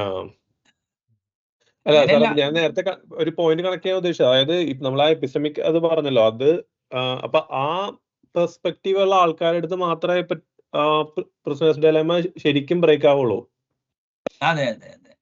അല്ല അതെന്താണെന്നറിയാമോ, വി ആർ ഇൻ സി ഇപ്പോ if somebody observes around knowledge every 18 months കൂടുന്നു, കുറെ സ്റ്റാൻഡേർഡ് ലിറ്ററേച്ചർ ഒക്കെ കൺസ്യൂം ചെയ്ത്, പിന്നെ നമ്മൾ വേൾഡ് എന്താണ് പഴയ ഓൾഡ് ബുക്ക് സ്റ്റാൾസ് ഒക്കെ നമ്മൾ എക്സിബിഷനും ബുക്ക് സ്റ്റാൾസ് ഒക്കെ കണ്ടു കഴിയുമ്പോൾ നമുക്കൊരു ഐഡിയ വരും. കാരണം കൊളാബറേഷൻ ഇമ്പറേറ്റീവ് അവിടെ ഉണ്ട്. അപ്പൊ എന്ത് പറ്റുമെന്ന് വെച്ച് കഴിഞ്ഞാല് ഇപ്പൊ ഈ പ്രശ്ന ജലം ഒഴിവാക്കാനുള്ള ഒരു സ്ട്രാറ്റജി എന്ന് വെച്ചാൽ collaborate on the same subject with multiple people. അപ്പൊ എന്ത് പറ്റുമെന്ന് വെച്ച് കഴിഞ്ഞാല് മറ്റേ വിഷയം ഫൈനൈറ്റ് ആകരുത് കേട്ടോ. ഇപ്പൊ മെയിൻ പ്രശ്നം എന്നതില് ഞാൻ ഫിനാൻഷ്യൽ അക്കൗണ്ടിങ്ങിൽ ഒരു 6 കൊല്ലത്തേക്ക് അടുത്ത 5 കൊല്ലം സ്പെഷ്യലൈസ് ചെയ്യാൻ പോകുന്നത്. ഫിനാൻഷ്യൽ അക്കൗണ്ടിങ് ശരിക്കും 2 മാസം പഠിക്കാനുള്ളത് ഒരു മാക്സിമം. അപ്പൊ പിന്നെ കുറെ കഴിയുമ്പോൾ ഒരു ഫീൽ ഗുഡ് ഫാക്ടർ ആണ്. അടുത്ത പ്രോബ്ലം എന്ന് വെച്ചാൽ ഫീൽ ഗുഡ് ഫാക്ടർ ലേണിംഗ് ആണ്. അതായത് ഇപ്പൊ ഞാൻ ഒരാളോട് പറഞ്ഞേ, ഗോ പഠിക്കണമല്ലേ, അപ്പൊ ഒരു പണി, ഹലോ സ്ക്രിപ്റ്റ് ഉണ്ട്, ഗോ കൺകറൻസി ഉണ്ട്, ഹലോ സ്ക്രിപ്റ്റ് എടുത്ത് പഠിക്കും. എനിക്ക് എന്റേതായ ഒരു രീതിയുണ്ടെന്ന്. അതെനിക്ക് അപ്പൊ മനസ്സിലായത് ഫീൽ ഗുഡ് ഫാക്ടർ ലേണിംഗ് ആണ്. പുള്ളി പഠിച്ചില്ല, മനസ്സിലായില്ലേ? ഈ ഒരു എന്താ പറയാ, ഒരു പ്രോബ്ലം കിട്ടിക്കഴിഞ്ഞാൽ ഇപ്പൊ ഞാൻ ഇതിനെ പറയുന്നത് വെച്ചാൽ ഓവർ ദി എയർ ലേണിങ്ങിനുള്ള ഇന്നബിലിറ്റി എന്നാണ്. അതായത് ചില ആൾക്കാർക്ക് കണ്ടാലേ പഠിക്കാൻ പറ്റുള്ളൂ, പക്ഷെ കേട്ട് പഠിക്കാനുള്ള കഴിവ് വേണം. അപ്പൊ കേട്ട് പഠിക്കണം എന്നുണ്ടെങ്കിൽ ഈ അബ്സ്ട്രാക്ട് എൻറ്റിറ്റീസിനെ കുറിച്ച് കേട്ട് പഠിക്കണം എന്നുണ്ടെങ്കിൽ you should study a lot in horizontal subjects. അപ്പൊ അത് ചെയ്യില്ല. അപ്പൊ എന്ത് പറ്റുമെന്ന് വെച്ച് കഴിഞ്ഞാല് ഈ വീണ്ടും ഡ്രോയിങ് ബോർഡിൽ പോയി അത് വരച്ചു വരുമ്പോഴേക്കും അസംഷൻസ് മാറ്റും, ഇവിടെ കിട്ടിയ. അപ്പൊ ആ ഒരു പ്രോബ്ലം ഉണ്ട് അവിടെ. അപ്പൊ അത് എങ്ങനെയാ സോൾവ് ചെയ്യണെന്നുള്ളത് ഒരു ഐഡിയ ഇല്ല. അപ്പൊ സൈക്കോളജിക്കൽ ബയാസസ് അതൊക്കെയാണല്ലോ അല്ലെ. പിന്നെ ലോസ് അവർഷൻ. ഇപ്പൊ ഇത് പഠിച്ചിട്ട് എനിക്ക് എന്താ ഗുണം, ഇനിയിപ്പോ ഗുണം ഉണ്ടായില്ലെങ്കിലോ. പക്ഷെ പഠിച്ചു കഴിഞ്ഞാൽ നിങ്ങൾക്ക് ട്രാൻസ്ഫോർമേഷൻ ഉണ്ടാവുന്ന കാര്യങ്ങൾ ആരും നോക്കുന്നില്ല. എല്ലാവരും അതുകൊണ്ട് എങ്ങനെ ഡയറക്ട്ലി ബെനിഫിറ്റ് ചെയ്യാന്നുള്ളതാണ്. അതാണ് അടുത്ത ഒരു ഒരു ഒരു ഒരു ഒരു പ്രോബ്ലം. പിന്നെ ഈ കപ്പാസിറ്റി കേപ്പബിലിറ്റി കൂടാത്തതെന്ന് വെച്ചാല് I participated in a lot of projects using that technology. And I succeeded. അപ്പൊ അതുകൊണ്ട് ഞാൻ അതിൽ എക്സ്പെർട്ട് ആണ്, അങ്ങനെയുള്ളൊരു ഫീലിംഗ് ഉണ്ട്. ഔട്ട്കം ബയാസ് എന്ന് പറയും, മനസ്സിലായില്ലേ? അതൊരു വലിയൊരു പ്രോബ്ലമാണ്. പിന്നെ ഷോഫർ നോളജിനെ ഇപ്പൊ ഒരു നോളജ് കിട്ടിക്കഴിഞ്ഞാൽ അതിനെ എംപിരിക്കലി ആൻഡ് ലോജിക്കലി ഗ്രൗണ്ട് ചെയ്തില്ലെങ്കിൽ ഒരു ഷോഫർ നോളജ് ആയിരിക്കും. അപ്പൊ അങ്ങനത്തേക്ക് കുറെ സൈക്കോളജിക്കൽ ബയാസസ് ഉണ്ട്. പിന്നെ നിങ്ങൾ പറയാറില്ലേ മറ്റേ ഡണ്ണിങ് ക്രൂഗർ എഫക്റ്റ് ഒരു ഇമ്പോർട്ടൻ്റ് ആയിട്ടുള്ള ഒരു കാര്യമാണ്. അല്ല, അത് വേറൊരു കാര്യമുണ്ട്. ഇപ്പൊ ഒരു വിഷയം പഠിക്കുമ്പോൾ ആ വിഷയം പഠിച്ചു കഴിഞ്ഞു എന്നൊരു ദിവസമില്ല. It's A journey. അപ്പൊ എന്താ ചെയ്യേണ്ടതെന്ന് വെച്ച് കഴിഞ്ഞാല് ഒരു 10-15 വിഷയങ്ങൾ ഒരേ സമയം പഠിക്കുക. ഇപ്പോ ഒരു സോഷ്യൽ ബേസ്ഡായിട്ട് എത്തുന്ന വിഷയങ്ങൾ ബാക്ക് ബേണറിലോട്ട് വെച്ചിട്ട് എല്ലാത്തതും ഇങ്ങനെ സൈക്കിൾ ചെയ്ത് കഴിഞ്ഞാൽ പെർഹാപ്സ് ഇവൻച്വലി ഇപ്പൊ ഒരു ഞാൻ അതിനെ വിളിക്കുന്നതേ, ഇപ്പൊ മിക്ക ആൾക്കാരും ആസിഡ് ലേണിംഗ് ആണ്. ആറ്റമിസിറ്റി, കൺസിസ്റ്റൻസി, എന്താ പറയാ, മറ്റേ ഐസൊലേഷൻ, ഡ്യൂറബിലിറ്റി. അപ്പൊ എല്ലാം ഒരു വിളി പറഞ്ഞ കാര്യം, ഞാൻ എന്താ കാര്യം കാച്ചിക്കുറുക്കി എല്ലാം പഠിച്ചിട്ടേ ഞാൻ അതിനെ കുറിച്ച് അപ്ലൈ ചെയ്യുള്ളൂ എന്ന്. അതായത് അയാൾ ഒരിക്കലും അപ്ലൈ ചെയ്യുമ്പോഴാണ് എൻ്റെ അർത്ഥം. അതിന് പകരം basic availability, at least know enough to be dangerous, and then deliberate on it, discuss with it, debate on it, try to empirically and logically ground it, and write toy programs. കുറച്ചുകൂടി ഒരു ഇത് ചെയ്ത് കഴിഞ്ഞാൽ eventually U can actually B consistent with the subject. എന്നെ ഞാൻ base learning വിളിക്കണം. അപ്പൊ acid ലേണിങ്ങിനോട് അല്ലെങ്കിൽ ഇത് പൂർണ്ണ പണ്ഡിതൻ എന്നൊക്കെ പറയും. കൊഗ്നിറ്റീവ് ക്ലോഷർ ശ്രമിക്കുന്നത് ഒരു വേറൊരു സൈക്കോളജിക്കൽ അനോമലി എന്നാണ് ഞാൻ കണ്ടേക്കുന്നത്. അതിപ്പോ ഞാൻ കഴിഞ്ഞ ദിവസം SICPയുടെ വീഡിയോ നമ്പർ 2 കണ്ടു. അപ്പൊ അതില് Gerald Sussman പറയുന്നുണ്ട്, see at this point in time, if you ask me what this particular thing is, it is available in some kind of a library. For the time being, don't bother about it. Whether an actual computer execute my scheme program the way I explain, അതൊന്നും നോക്കണ്ടാന്ന്. ഇപ്പൊ തൽക്കാലത്തേക്ക് we will push this metaphor to a certain extent and then we will bother about formalizing it back എന്നാണ്. കിട്ടിയ അതിപ്പോ ഞാൻ വേറൊരാളും കൂടി ഇപ്പൊ ബിൽഷലിറ്റോന്റെ വീഡിയോയിലും കണ്ട്, അതായത് dy/dx റേഷ്യോ ആയിട്ട് കാണാവോ? കാണാൻ പറ്റില്ല എന്ന് പല ബുക്സിലൊക്കെ നിങ്ങൾ കണ്ടിരിക്കാം. ഇപ്പൊ തൽക്കാലത്തേക്ക് ഇപ്പൊ അങ്ങനെ വേണമെന്ന് വെച്ച് കഴിഞ്ഞാൽ നമുക്ക് കുറെ കാര്യങ്ങൾ നമുക്ക് മുന്നോട്ട് പോകാം. അതുകൊണ്ട് വെൻ നമുക്ക് അണ്ടർസ്റ്റാൻഡിങ് സെറ്റിൽ ചെയ്ത് കഴിയുമ്പോൾ നമുക്ക് റീവിസിറ്റ് ചെയ്യാം. അതിപ്പോ ചിദാനന്ദപുരി സ്വാമികൾ തന്നെ പുള്ളിയുടെ ഒരു ഇതിൽ പറയുന്നുണ്ട്. അതായത് നമ്മൾ ഒരു തെങ്ങ് കയറാണ്, നമ്മൾ ആദ്യത്തെ ഒരു 5 ഫീറ്റ് കയറി കഴിയുമ്പോൾ നമ്മൾ കാണുന്ന യാഥാർത്ഥ്യമല്ല, പിന്നെ 10 ഫീറ്റ്, 20 ആകുമ്പോൾ നമ്മൾ വേറെ കാണുന്നത്. അപ്പൊ നമുക്ക് ഏത് സമയത്ത് നമുക്ക് തിരിച്ച് എന്താ പറയാ നോർമലൈസ് ചെയ്യാന്നാണ്. അങ്ങനെ ഒരു ആറ്റിറ്റ്യൂഡ് ഉണ്ടെങ്കിൽ എനിക്ക് വേണേ ആ ബേസ് ലേണിംഗ്, അതായത് basic availability, soft state, eventually consistent model of learning ചെയ്യാൻ പറ്റും. ആസിഡിനെ ശ്രമിച്ചിട്ട് മറ്റേ കൈ പൊള്ളുന്നതാണ് ഞാൻ കണ്ടേക്കണം പലരിലും. സബ്ജക്ട് ലൈക്ക് മെഷീൻ ലേണിംഗ് അല്ലെങ്കിൽ വേണ്ട ന്യൂമറിക്കൽ കമ്പ്യൂട്ടിംഗ് ഒരിക്കലും തീരാൻ പോണില്ല. അതൊരു ജേണിയാ. അപ്പൊ പലതിനെയും ജേണി ആയിട്ട് കാണാൻ പറ്റിയാലേ, ഈ ജേണി ആയിട്ട് കാണുമ്പോൾ ഈ വിഷയങ്ങളൊക്കെ ഭയങ്കര ക്രോസ് ലിങ്ക്ഡും ആണ്. അവിടെയാണ് knowledge of abstract algebra and category theory comes into picture, where you can see sameness in dissimilar things by changing the axioms. അപ്പൊ അതാണ് ഒരു നമ്മൾ അതിനെക്കുറിച്ച് ആലോചിക്കുമ്പോൾ ചെയ്യേണ്ട കാര്യം ആണ്. പിന്നെ ഒരു സംഭവം ചോദിക്കട്ടെ, ഇതിലിപ്പോൾ സ്റ്റാർട്ട് ചെയ്യണ ആൾക്കാരാന്ന് വിചാരിച്ചോ, അപ്പം അവർക്ക് ഒരു നെറ്റ്വർക്ക് ഒന്നും ഉണ്ടാവണമെന്നില്ലല്ലോ. അപ്പം ഈ ഡയലക്റ്റിക്കൽ ഡയലോഗും അങ്ങനത്തെ റീസണിങ്ങിന് എന്ത് ചെയ്യും?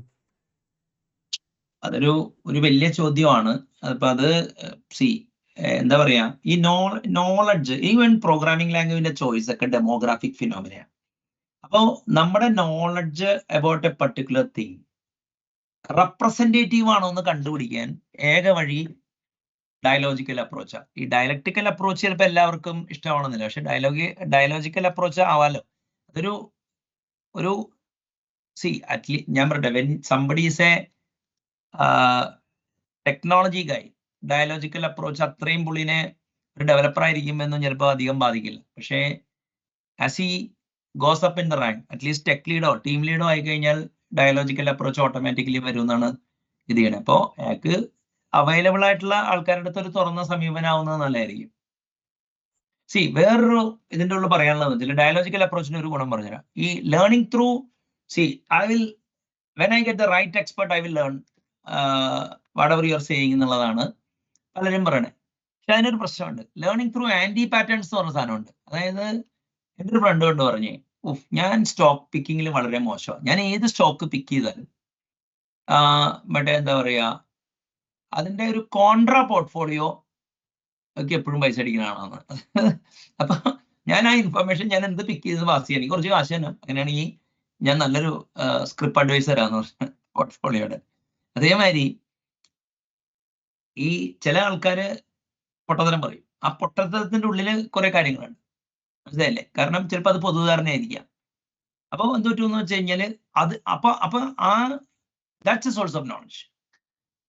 പിന്നെ വേറൊരു നോളജിന്റെ വേറൊരു ഞാൻ കാര്യം കണ്ടിട്ടുണ്ട്.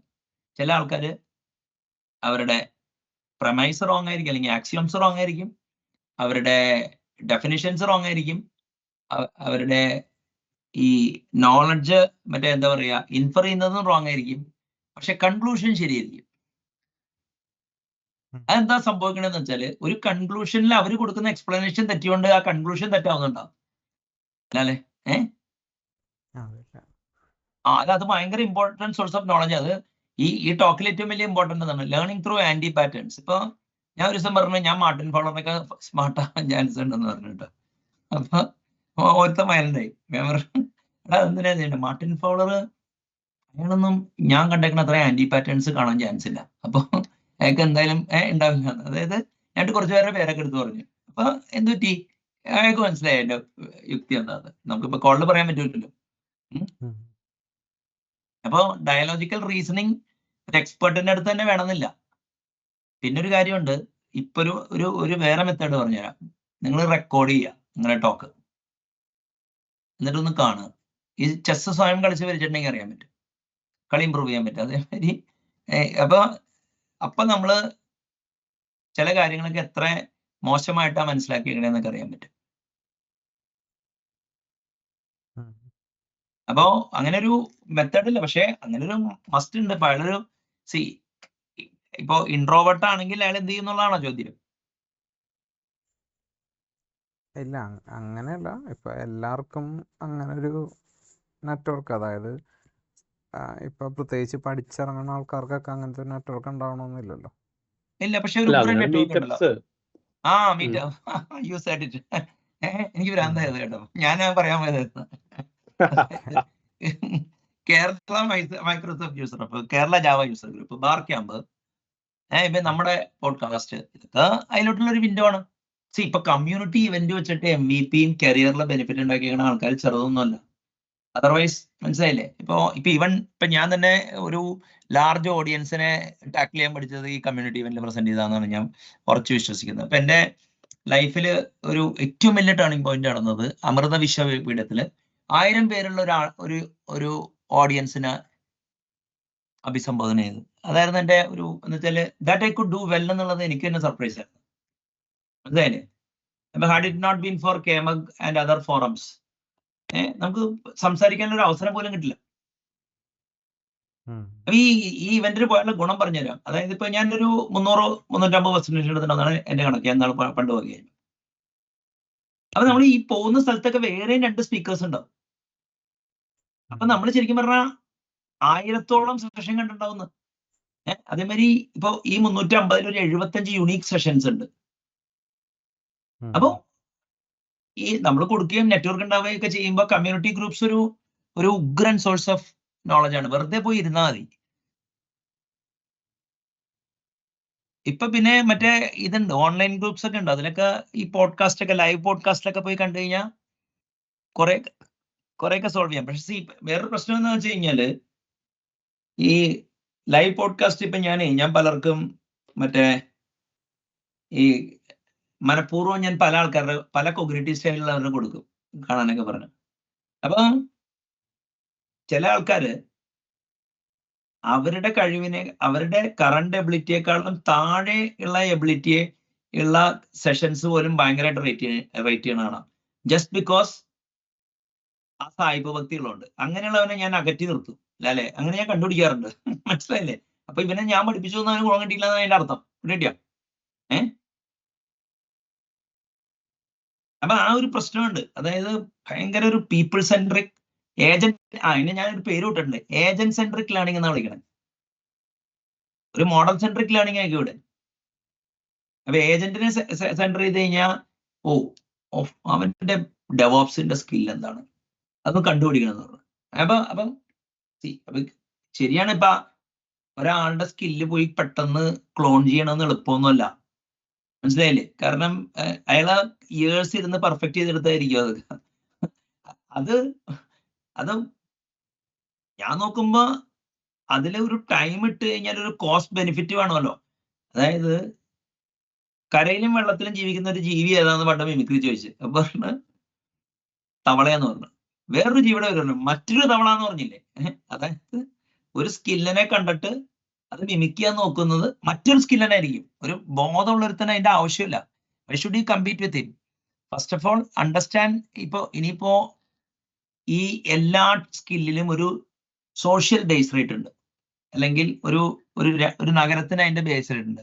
ആ ബേസ് റേറ്റിന് ഒരു സ്റ്റാൻഡേർഡ് ഡീവിയേഷൻ മുകളിൽ സ്കില്ല് വെച്ചാൽ മോസ്റ്റ് ഓഫ് നിങ്ങൾ അവിടുത്തെ ടോപ്പ് എന്താ പറയാ 99% വരുമെന്ന് അല്ലേ? അപ്പൊ എന്തിനാ നമ്മളൊരു വ്യക്തിയെ കോമ്പീറ്റ് ചെയ്യണേ? ഇപ്പൊ leave with him. Okay, he smarter than us in that. Okay, let it be. പക്ഷെ ഇതങ്ങനെയല്ല. ഇപ്പൊ അയാൾക്ക് ചിലപ്പോൾ പൊളിറ്റിക്കൽ ഉണ്ട്. അപ്പൊ നിങ്ങൾ എന്ത് ചെയ്യണം? അവിടുത്തെ പൊളിറ്റിക്കൽ ഡിസ്കോഴ്സ് മാറ്റണം.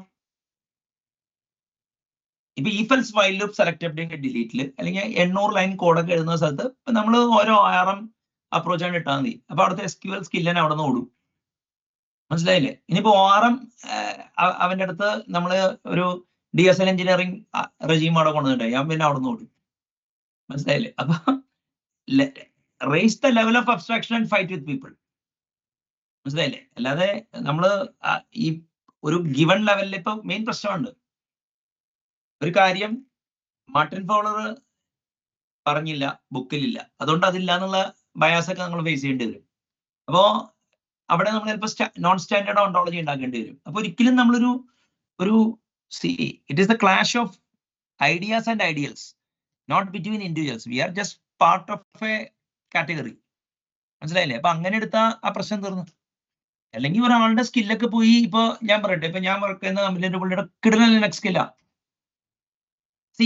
പിന്നെ എപ്പോഴും ഞാൻ കണ്ടിട്ടുണ്ട്, ചിന്തിക്കാൻ അധികം മറ്റേ കാര്യങ്ങളില്ലെങ്കിൽ സ്കില്ല് കൂടും. മനസ്സിലായില്ലേ? പക്ഷെ അതിന് പകരം അയാൾക്ക് പല കാര്യങ്ങൾ ചെയ്യാനുള്ള വ്യാപ്തി ഉണ്ടോ? ആ വ്യാപ്തിയുള്ള ഒരു അതിപ്പോ ഞാൻ ലാസ്റ്റ് വർക്ക് ചെയ്ത കമ്പനിയിൽ നടന്നത് എന്താ വെച്ചാല്, ഞാൻ 5 ലെവലായിട്ട് ഡെവലപ്പേഴ്സിനെ ചെയ്യണേ. Ad hoc developers, whatever you say I will ഡു.com സ്റ്റൈൽ ആൾക്കാർ, അതായത് തുടക്കക്കാര്. പിന്നെയുള്ളത് മറ്റേ എന്താ പറയുക, ലെവൽ 2 എഞ്ചിനീയേഴ്സ് ആണ്. People who specialize in DevOps, SQL അല്ലെങ്കിൽ മറ്റേ .NET, ഏതൊരു പ്ലാറ്റ്ഫോമിൽ സ്പെഷ്യലൈസ് ചെയ്യുന്ന ആൾക്കാരാണ് ലെവൽ 2 എഞ്ചിനീയേഴ്സ്. ലെവൽ 3 ഉണ്ട്, people who work across the line. അപ്പോൾ ഞാൻ കുറെ ലെവൽ 3 എഞ്ചിനീയേഴ്സിനെയാണ് ഞാൻ ഹയർ ചെയ്തതെന്ന് ഞാൻ വിചാരിച്ചേ. പക്ഷെ അതിൽ പലരും ലെവൽ 2 ആയിരുന്നു. തമാശ എന്ന് വെച്ചാൽ ഈ ലെവൽ 2 എഞ്ചിനീയർ മാനേജർ ആവുകയും ലെവൽ 2 എഞ്ചിനീയർ മറ്റൊരു മാനേജർ, ഇപ്പൊ ഒരു തവള മറ്റൊരു തവളനെ പൊക്കി പറഞ്ഞവര് മറ്റേ പുള്ളിയെ പൊക്കി കഴിഞ്ഞപ്പോൾ ലെവൽ 3 ഉള്ളവന്മാരും വന്ന് ലെവൽ 4 പോണതിന് പകരം ലെവൽ 2 വന്നതിന്റെ ദുർദശയാണ് ഞാനിപ്പോ ജോലിയില്ലാതിരിക്കുക. നല്ല പിടി കിട്ടിയ ഇനി അതിന്റെ മുകളിൽ ടെക്നിക്കൽ ആർക്കിടെക്ചറിന്റെ സൊല്യൂഷൻ ആക്കണം. ഈ 5 ലെയർ ഡെവലപ്പേഴ്സിൽ ഈ ഏറ്റവും കൂടുതൽ സ്കെയിലബിലിറ്റി ലെവൽ 3 ഡെവലപ്പേഴ്സിനാ. They cut across the this thing. പക്ഷെ അതിലോട്ട് പോകില്ല ഇവര്. ഇവിടെ കിട്ടിയ അപ്പൊ ആ ഒരു പ്രോബ്ലം ഉണ്ട്. നമ്മള് ഈ സ്കിൽ ലെവലിൽ കമ്പീറ്റ് ചെയ്ത ഇപ്പൊ ഞാൻ പറഞ്ഞുതരാം. അല്ല, ഇത് ഡിവിയേഷൻ ആണ് സാർ, പറഞ്ഞു തീർത്തിട്ട് ഞാൻ പറയാം. അല്ല, അതിപ്പോ ഈ മറ്റേ പ്രോഗ്രസ് എന്ന് പറഞ്ഞാൽ എന്താ പറയുമ്പോ, യുവതയുടെ പുതിയ ജനറേഷനിലെ ആൾക്കാര് റൂള് റീറൈറ്റ് ചെയ്താലേ അവർക്ക് പ്രോഗ്രസ് ഉള്ളൂ. അവർ അതേ റൂളിൽ ഇത് ചെയ്യണമെങ്കിൽ അവരുടെ സീനിയേഴ്സ് അവരുടെ മുകളിൽ വരികയും. അതിനെയാണോ ഇന്നോവേഷൻ എന്ന് പറയണതെന്ന് എനിക്ക് അറിഞ്ഞൂടാ. അപ്പോ മെയിൻ പ്രശ്നം എന്താന്ന് വെച്ച് കഴിഞ്ഞാല്, നമ്മൾ ഈ മറ്റേ എന്താ പറയാ, ഇപ്പൊ മിക്കവാറും ഈ സ്കില്ലറിന്റെ ഒരു കുഴപ്പമെന്ന് വെച്ചാല് അവരുടെ കാലത്തുള്ള ആൾക്കാരെ കോമ്പീറ്റ് ചെയ്തിട്ടുണ്ടാവില്ല. അവർ തൊട്ടടുത്ത ജനറേഷനും കോമ്പീറ്റ് ചെയ്യും. ചിലപ്പോൾ 3rd ജനറേഷൻ പിള്ളേരുടെ മുകളിലായിരിക്കും അവർക്ക് ഈ കിട്ടുന്ന എഡ്ജല്ല. അപ്പൊ ഇവരെ പറഞ്ഞാൽ മനസ്സിലാക്കാൻ പറ്റൂല. നിങ്ങൾക്ക് മനസ്സിലായി? അപ്പൊ ഞാൻ പറഞ്ഞു വെച്ച് കഴിഞ്ഞാല്, never try to compete with any one in skill. Most of one you will lose. പക്ഷെ നോളജ് അങ്ങനെയല്ല. മെറ്റാനോളജി വന്നു കഴിഞ്ഞാൽ then that is a different game. ഇനി ഒരു കാര്യമുണ്ട്, മര്യാദയ്ക്ക് മെറ്റാനോളജിയും നോളജും ഉള്ള ഒരുത്തിനടുത്ത് ഇനിയിപ്പോൾ അടുത്ത ജന്മത്തിൽ കമ്പീറ്റ് ചെയ്താൽ മതി. അതിനെയാണ് IIT-യുടെ ഒക്കെ ടോപ്പ് ക്രീം എന്ന് പറയണേ. ഇനിയിപ്പോ അവരുടെ അടുത്ത് കമ്പീറ്റ് ചെയ്യണ ഒരു ചോദ്യമുണ്ട്, നിങ്ങൾക്ക് അരി ഉണ്ടെങ്കിൽ അത് ആന്ധ്രാപ്രദേശിൽ കൊണ്ടുപോയി വെക്കേണ്ട കാര്യമുണ്ടോ? കേരളത്തിന് ഒറീസയിലെ വിറ്റാ പോലെ. ഇവിടെ കിട്ടിയ അത് മറ്റേ ഗോതമ്പ് പഞ്ചാബിൽ തന്നെ ഉണ്ടോ? അപ്പൊ നിങ്ങൾ ആരൊക്കെ ആയിട്ടാണ് കമ്പീറ്റ് ചെയ്യണേ, അതിനൊക്കെ അനുസരിച്ചിട്ട് വേണം നമ്മൾ ഒരാളെ തോപ്പിക്കാൻ പോലും നോക്കരുത് ഞാൻ പറയണേ. കാരണം ഒരാളെ തോപ്പിക്കേണ്ടത് ഇൻഡയറക്ട്ലി ആയിരിക്കണം. അതായത് ഒരാളെ നമുക്ക് തോപ്പിക്കണം എന്നുണ്ടെങ്കിൽ ആ കാറ്റഗറി ഓഫ് അയാൾ ബിലോങ് ചെയ്യുന്ന കാറ്റഗറിയിലെ ഏറ്റവും ബെസ്റ്റ് ആൾക്കാരുടെ ഒരു 2 ലെവൽ മുകളിൽ നിങ്ങൾ നോളജിനെ പെഗ് ചെയ്തെന്ന് വെച്ചോ, നിങ്ങൾ അത് അറ്റാക്ക് ചെയ്ത് കഴിഞ്ഞാൽ automatically this guy will loose before you. അല്ലെങ്കിൽ നമ്മൾ അവനെ തോപ്പിക്കാൻ നോക്കിയിട്ട് എന്ത് പറ്റുമെന്ന് വെച്ചാൽ അവന്റെ ട്രേറ്റ്സും കൂടി നമ്മൾ ഇൻഹെറിറ്റ് ചെയ്യും. പിന്നെ തോപ്പിക്കാൻ നോക്കണ്ടല്ല, ഏറ്റവും ബെസ്റ്റ് എന്താണ്, ability to share the stage ആണ്. അതായത് there are people who are smarter. ഇപ്പൊ അല്ലെങ്കിൽ ഞാൻ കുറച്ചു കാലം മുമ്പ് ഒരു പുള്ളിയുടെ വിചാരം എന്തായിരുന്നു വെച്ചാല്, കൂടുതൽ ടെക്നോളജി അറിയാവുന്നതിനാണ് CTO ആക്കണത്. അപ്പൊ പുള്ളി പറഞ്ഞു പുള്ളിനെ CTO ആക്കുമെന്ന് പറഞ്ഞു. അപ്പൊ അത് ഞാൻ ശങ്കിച്ചെങ്കിലും ശരിയായിരിക്കും എന്ന് വിചാരിച്ചു. കാരണം എന്താ കാര്യം എന്ന് പറഞ്ഞു കഴിഞ്ഞാല്, ഞാനതൊരു സ്ഥലത്ത് പറഞ്ഞു, അപ്പൊ അയാൾക്കൊന്നും CTO ആകാനൊന്നും പറ്റില്ല എന്ന് പറഞ്ഞു. അപ്പൊ ഞാൻ പറഞ്ഞു, ഈ പ്രസ്തുത വ്യക്തി ഉണ്ടല്ലോ, അയാള് അടിപൊളി ടീമാണ്, ഇത് വെരി നോളജബിൾ ഗായ്. ഞാൻ പറഞ്ഞു, നിങ്ങൾ ഇരിക്കുന്നത് കുമാരപുരത്ത, ബാംഗ്ലൂർ 6000 പേരെ വേണം നിങ്ങളുടെ എബിലിറ്റി ഉള്ള. നിങ്ങൾ ഇരിക്കുന്ന കുമാരടുത്ത്. അപ്പൊ അവർ 6 കണ്ണി കണ്ടവനെ പിടിച്ച് അവിടെ ഇരുത്തിയിട്ട് അയാളാന്ന് പറയും. ഇനി ഇപ്പൊ ഇയാള് പോയാൽ തന്നെ 5999 അതർ ആളെ എങ്ങനെ ഉണ്ടാക്കും? അവരപ്പോ കിട്ടിയവനെ പിടിച്ചിട്ട് മറ്റേ ആ ക്വാളിറ്റിയുള്ള ആളാന്ന് പറഞ്ഞ അവിടെ ഇത് ചെയ്യും. അപ്പൊ അങ്ങനെ വരുമ്പോ അതിൽ കുറെ പേര് സർവൈവ് ചെയ്യും. അപ്പോ നമ്മൾ എത്ര സ്മാർട്ട് ആയാലും ഒരു ഇൻഡസ്ട്രിയുടെ ഇതിന്റെ ഉള്ളിൽ വരുമ്പോ ഒരു പരിമിതി ഉണ്ട്. അപ്പൊ അവിടെ വരുമ്പോ we should be able to share the stage with people. മനസ്സിലായില്ലേ?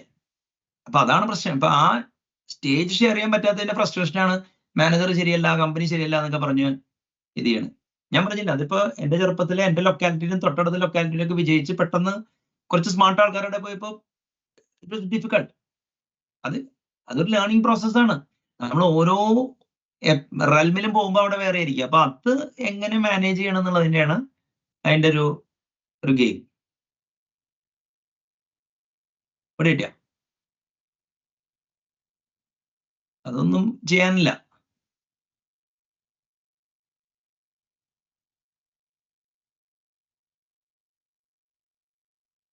പിന്നെ ആ ഒരു റേഷ്യൽ ബയസ് ഭയങ്കര ഇമ്പോർട്ടൻ്റ് ആണ്. അതായത് സായിപ്പ് ഒരു കാര്യമുണ്ട്, സ്റ്റാറ്റിസ്റ്റിക്കലി എടുക്കുകയാണെങ്കിൽ okay, westerners are good at programming than most other cultures, ഇതിനൊരു ഡൗട്ട് ഒന്നുമില്ല. പക്ഷെ അതൊരു ഇൻഡിവിജ്വൽ ലെവലിൽ മാപ്പ് ചെയ്യേണ്ട കാര്യമില്ല. അത് അവരുടെ കളക്റ്റീവ് വിസ്ഡമായിട്ട് കണ്ടാൽ മതി. അപ്പോ അവിടെ ഒരു സെലക്ഷൻ പ്രോസസ്സ് കഴിഞ്ഞിട്ടാണ് മറ്റേ പ്രൊഫഷണൽസ് ആവുന്നത്. പിന്നെ അവിടുത്തെ ആ സെലക്ഷൻ കഴിഞ്ഞ് പ്രൊഫഷണൽ ക്രീമിനെയാണ് നമ്മൾ മീറ്റ് ചെയ്യണത്. അപ്പൊ ഒബ്വിയസ്ലി നമ്മുടെ ഇവിടുത്തെ ബേസ് റേറ്റ് ആയിട്ട് നോക്കുമ്പോൾ അവർ ബെറ്റർ ആയിരിക്കും. നിങ്ങൾക്ക് മനസ്സിലായോ? അതിപ്പോ എന്താ പറയാ, ഈ അണികളെ കണ്ടിട്ട് പാർട്ടിയുടെ നേതൃത്വത്തെ ചിന്തിക്കണ കാര്യമാണ് അത്. അപ്പൊ നമുക്ക് അങ്ങനെ ഒരു ഇതെടുക്കാൻ പറ്റൂല. അപ്പോ ഒരു ഇൻഡിവിജ്വൽ ലെവലില് whites are smart, most whites need not be. ഇപ്പൊ Jews are smart, most Jews are not എന്ന് പറഞ്ഞ കാര്യം. അപ്പൊ പിന്നെ സെൽഫ് ലിമിറ്റിംഗ് തോട്ട്സ്, അതായത് ഇതൊക്കെ വേണോ, കഞ്ഞി കുടിച്ചു പോയാൽ പോരെ. അതായത് ഇപ്പൊ ഒരു കാര്യമുണ്ട്. ഇപ്പൊ ഫോർ എക്സാമ്പിൾ ഒരു ഡെവലപ്പർ, ഒരു ടെക് ലീഡർ, ഒരു ആർക്കിടെക്ട് ആണെന്ന് വെച്ചാൽ ആർക്കിടെക്ട് ആണെങ്കിൽ ചെറിയ ഗട്സ് വേണം, നോളജ് ഉണ്ടായാൽ മാത്രം പോരാ. കാരണം എന്താണെന്ന് വെച്ചാൽ ഫുൾ ഓഫ് പൊളിറ്റിക്കൽ റിസ്ക്കാ. ആർക്കിടെക്ട്സിന് ഒരു 6 മാസത്തെ പ്രോജക്റ്റിൽ ആദ്യത്തെ 1 മാസം കഴിഞ്ഞാൽ വലിയ പണിയൊന്നുമില്ല. പിന്നെ എങ്ങനെയാണ് അവിടെ വാല്യൂ ഉണ്ടാക്കും? അപ്പോൾ മൾട്ടിപ്പിൾ പ്രൊജക്ട്സിൽ പോയൊക്കെ ഉണ്ടാക്കേണ്ടി വരും. ഇപ്പോൾ നമ്മൾ ഒരു സർവീസ് കമ്പനിയിലാണെങ്കിൽ അലോക്കേഷൻ ഒന്നും കിട്ടണമെന്നില്ല. അപ്പോൾ you have to be that good and then that flexible in order to stay as an architect in pretty much every company എന്ന് ഞാൻ പറയുള്ളൂ. അപ്പൊ അതുകൊണ്ടാണ് പലരും ഈ എന്താ പറയാ, ഇപ്പൊ സ്റ്റാർട്ടപ്പിൽ എന്തുകൊണ്ടാണ് ജോലി ഇത് ചെയ്യാത്തത്? കാരണം സ്റ്റാർട്ടപ്പിലെ ജോലി എന്ന് പറഞ്ഞു കഴിഞ്ഞാൽ നാളെ പോവാന്ന ജോലിയാ. നമ്മുടെ മറ്റു ജോലികളും പോവാം, ബോസിന് അപ്പനെ വിളിച്ച അപ്പ ജോലി പോകും. പക്ഷേ എന്താ കാര്യം എന്ന് പറഞ്ഞു കഴിഞ്ഞാല് നമ്മൾ അങ്ങനെ വിളിക്കാത്തൊരു ഇതില് ഇനിയിപ്പോ മെയിൻ പ്രശ്നം ജോലി പോകുന്നില്ല, കുഴപ്പമില്ല. എന്തുകൊണ്ട് ജോലി പോയി എന്നുള്ള എക്സ്പ്ലെയിൻ ചെയ്യാൻ പറ്റാത്തതിന്റെ കുഴപ്പത്തിന് ജോലിയിലിരിക്കുന്ന ആൾക്കാരുണ്ട്. ഇവിടെ കിട്ടിയ അപ്പൊ അതൊരു ഭയങ്കര ഇതാണ്. പിന്നെ ഞാൻ പറഞ്ഞില്ലേ, പൊളിറ്റിക്കലി ഹാൻഡിൽ ചെയ്യണമല്ല, രാഷ്ട്രീയപരമായി നേരിടണം. ഇപ്പോ നമ്മുടെ വീട്ടില് ബന്ധുക്കളിലൊക്കെ ഡോക്ടേഴ്സ് ആണെങ്കിൽ ഡോക്ടർ ക്ലാസ് പൊട്ടന്മാരാന്ന് ഇങ്ങനെ അത്രയും ഡാറ്റ പോയിന്റ്സ് കളക്ട് ചെയ്ത് വെച്ചില്ലെങ്കിൽ നമ്മുടെ തലയിലേക്ക് കയറിയിരിക്കും. എനിക്ക് പരിചയമുള്ള ഒരു പുള്ളിയുടെ പ്രശ്നം അതാണ്. വേറെ പുള്ളിയുടെ വെച്ചാൽ ഗവൺമെന്റ് ഉദ്യോഗസ്ഥന്മാർക്ക് ബുദ്ധികളൊന്നും വിചാരിക്കുന്ന കുടുംബമാണത്. മനസ്സിലായില്ലേ? അപ്പൊ ഒരു പുള്ളി എന്ത് ചെയ്ത് അവിടുത്തെ പിള്ളേരൊക്കെ പിടിച്ച് ടെക്നോളജിസ്റ്റ് ആക്കി. ഇപ്പൊ ആ കസിൻസ് പറഞ്ഞത് അവരൊക്കെ ഇവനൊക്കെ ബെറ്റർ ആണെന്നാ. ഇപ്പൊ ഈ മറ്റേ ബസ് മാസ്റ്ററിന് വരം കൊടുത്തവര് ഓടിക്കൊണ്ടിരിക്കുക. അപ്പൊ ഇതൊക്കെ പൊളിറ്റിക്കലി ഹാൻഡിൽ ചെയ്യണം ശരിക്കും പറഞ്ഞു കഴിഞ്ഞാൽ. അവിടെ അമ്മാവനാണെന്നൊക്കെ നോക്കി കഴിഞ്ഞു കഴിഞ്ഞാൽ ചിലപ്പോ നമ്മുടെ ലൈഫിൽ നമ്മുടെ മക്കളോട് നമുക്ക് നീതി നടത്താൻ പറ്റില്ല. അപ്പൊ കുറച്ചും കൂടിയൊക്കെ ഞാൻ പറയണെന്ന് വെച്ച് കഴിഞ്ഞാല് ഇതിനെക്കുറിച്ച് തുറന്ന ചർച്ച ചെയ്ത് കാരണം അറ്റ്ലീസ്റ്റ് ഒരു ആദ്യത്തെ 5 കൊല്ലം കരിയർ കൊടുക്കുമ്പോൾ ഒരു 30 താഴെയൊക്കെ ആകുമ്പോ എന്താ വെച്ചാല് ചോരത്തിളപ്പിന്റെയും കാര്യത്തിന്റെയൊക്കെ എന്താ പറയാ പലതിന്റെയൊക്കെ ഇല്ലായിരിക്കും. പക്ഷെ അത് കഴിഞ്ഞിട്ടൊക്കെ ഒരു വിവേകം വന്ന് ഒരു തെറ്റ് പറ്റാം എന്നുള്ളൊരു ടു ആർ ഈസ് ഹ്യൂമൻ എന്നാണല്ലോ പറയണേ. അപ്പോ മിസ്റ്റേക്ക് പറ്റാത്ത ആർക്കല്ല, ആ മിസ്റ്റേക്ക് പബ്ലിക്കലി അംഗീകരിച്ചാൽ എന്താ പറയാ മറ്റേ പകുതി പ്രോബ്ലം തീരും ലേണിങ്ങിന്റെ. കിട്ടിയ നിങ്ങളുടെ കേപ്പബിലിറ്റി ശരിക്കും വർദ്ധിക്കുക മാത്രമല്ല കപ്പാസിറ്റിയും വർദ്ധിക്കും. അപ്പൊ ഈ പ്രശ്നസ് ഡെലിമയുടെ ഒക്കെ കുറെ ഇമ്പാക്ട് കുറയ്ക്കാം. പിന്നെ ഉള്ളതെന്ന് വെച്ച് കഴിഞ്ഞാൽ സ്റ്റാറ്റിസ്റ്റിക്കൽ ഓഡ്സ് ആണ്. ഇപ്പൊ മെയിൻ പ്രശ്നം എന്ന് വെച്ചാൽ ഇപ്പൊ ഒരു തിക്താനുഭവം ഉണ്ടായി കഴിഞ്ഞാൽ അത് നമുക്ക് ആംപ്ലിഫൈ ചെയ്ത് കാണും. അപ്പൊ എന്താ വെച്ചാൽ ഇപ്പൊ ഈ ഞാൻ മെന്റർ ചെയ്ത ആൾക്കാരെ കൊണ്ട് സ്റ്റാർട്ടപ്പിൽ പോയിട്ട് അവരെല്ലാവരും കൂടി എന്നെ പഠിച്ചു കൊണ്ടാൻ വെച്ച്. അപ്പൊ അതുകൊണ്ട് ഇനിയും അടുത്ത ആൾക്കാരെ മെന്റർ ചെയ്യണ്ടെന്ന് പറഞ്ഞു കഴിഞ്ഞാൽ എങ്ങനെ ഉണ്ടാവും? ഇവിടെ കിട്ടിയ അപ്പൊ ഇതൊക്കെയാണ് ഈ സോഷ്യൽ കണ്ടീഷനിങ്ങും ഈ ഇതിന്. അപ്പൊ ഈ കൊച്ചു കൊച്ചു കാര്യങ്ങള് ഇത് ചെയ്താൽ മതി. അപ്പൊ അതിന് ഞാൻ കണ്ട ഒരു പ്രോബ്ലം ഞാൻ കാണുന്നത് എന്താ വെച്ചാൽ people are growing to unknown. അതായത് every man rises to his level of incompetence Peter principle പറഞ്ഞ മാതിരി. അപ്പൊ ഇൻകോമ്പറ്റൻസിലോട്ട് വളരണേ. അപ്പൊ ഒരു ഇതുണ്ട്. അതിന് പകരം വളർച്ചയ്ക്ക് ഒരു ക്യാപ്പ് നോക്കുക. അതെ, ഞാൻ ഇതിനപ്പുറത്തേക്ക് പോകണില്ല. അപ്പൊ പിന്നെ നിങ്ങൾക്ക് ഒരു ഫൈനൈറ്റ് വിൻഡോ ആണ് കാണുന്നുള്ളൂ. അപ്പൊ ആങ്സൈറ്റി കുറയും. മനസ്സിലായില്ലേ? അപ്പൊ അവിടെയാണ് മറ്റേ എന്താ പറയാ ഈ പറയുന്ന ഈ കൊളാബറേറ്റീവ് ലേണിങ്ങിനൊക്കെ നമുക്ക് കൂടുതൽ താല്പര്യവും ഇത് ചെയ്യാൻ പറ്റുക. അപ്പൊ അതിനെ ഞാൻ വേറൊരു കണ്ടതെന്ന് വെച്ച് കഴിഞ്ഞാല് ഇതുണ്ടായാൽ മാത്രം പോരാ. നിങ്ങൾക്ക് ലൈഫിന് ഒരു പർപ്പസ് ഇല്ലാത്തതുകൊണ്ടാണ് പലപ്പോഴും പല ഇതിലും. കാരണം പർപ്പസ് ഉണ്ടെങ്കിൽ നമ്മൾ കാലത്ത് നമ്മൾ ഏത് സമയത്ത് അടിക്കും, ജോലി ഉണ്ടെങ്കിലും ഇല്ലെങ്കിലും. പക്ഷെ നമുക്ക് ഗോള് മാത്രമേ ഉള്ളൂ എങ്കിൽ നമ്മൾ ഗോൾ അച്ചീവ് ചെയ്ത് കഴിഞ്ഞാൽ പിന്നെ നമ്മൾ അടുത്ത ഗോൾ സെറ്റ് ചെയ്യേണ്ടി വരും. ഈ ചില ആൾക്കാർ പറയും നമ്മൾ കമ്പനി കയറി കഴിഞ്ഞാൽ അപ്പൊ തന്നെ ഒരു വലിയ ലോൺ എടുത്തോളാം. പിന്നെ ആ ലോൺ അടിക്കാൻ വേണ്ടി അവിടെ നിൽക്കുമല്ലോ. പക്ഷെ അപ്പൊ പിന്നെ ആ കമ്പനിയിൽ പോയി എന്തിനാണ് ഹൈക്കണേന്ന് എനിക്ക് ഇതുവരെയായിട്ട് മനസ്സിലായിട്ടില്ല. അതായത് നിങ്ങൾക്ക് $1 million ജീവിക്കാൻ മതിയെങ്കിൽ നിങ്ങൾ ഈ എന്താ പറയാ സമാനങ്ങൾ $5 million ഉണ്ടാക്കണം എന്തിനാന്ന് എനിക്ക് മനസ്സിലായിട്ടില്ല. ഇതാണ് അതിന്റെ ഒരു എഫക്റ്റ്. അപ്പൊ നമുക്ക് ഇതൊന്ന് വൈൻഡ് ചെയ്താലോ? അല്ല ഞാനിപ്പോ ഒന്ന് സമപ്പ് ചെയ്യാം. അപ്പോ ഇന്നത്തെ നമ്മുടെ ഷോർട്ട് ചർച്ചയായിരുന്നു. ഏറിയാൽ ഒരു ഇത് തന്നെ, അതായത് capability versus capacity, knowledge engineering angle എന്നായിരുന്നു.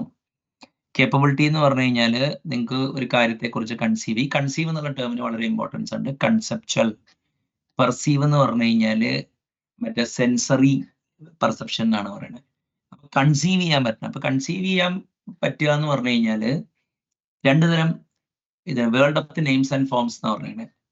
ഈ നെയിമും ഫോമും ഉള്ളത് മിക്കവർക്കും ഫോം കണ്ടു കഴിഞ്ഞാൽ കൺസീവ് ചെയ്യാൻ മിക്കവർക്കും പറ്റുന്നുണ്ട്. പക്ഷെ നെയിം മാത്രമുള്ള അബ്സ്ട്രാക്ട് എൻറ്റിറ്റീസ് കൺസീവ് ചെയ്യാനും അത് കമ്മ്യൂണിക്കേറ്റ് ചെയ്യാനും അതുമ്മ ആക്ട് ചെയ്യണം. അതായത് ഇപ്പൊ കോഡർ ആണെങ്കിൽ കൺസെപ്റ്റ് ടു കോഡ്, അതാണ് നിങ്ങളുടെ കേപ്പബിലിറ്റി.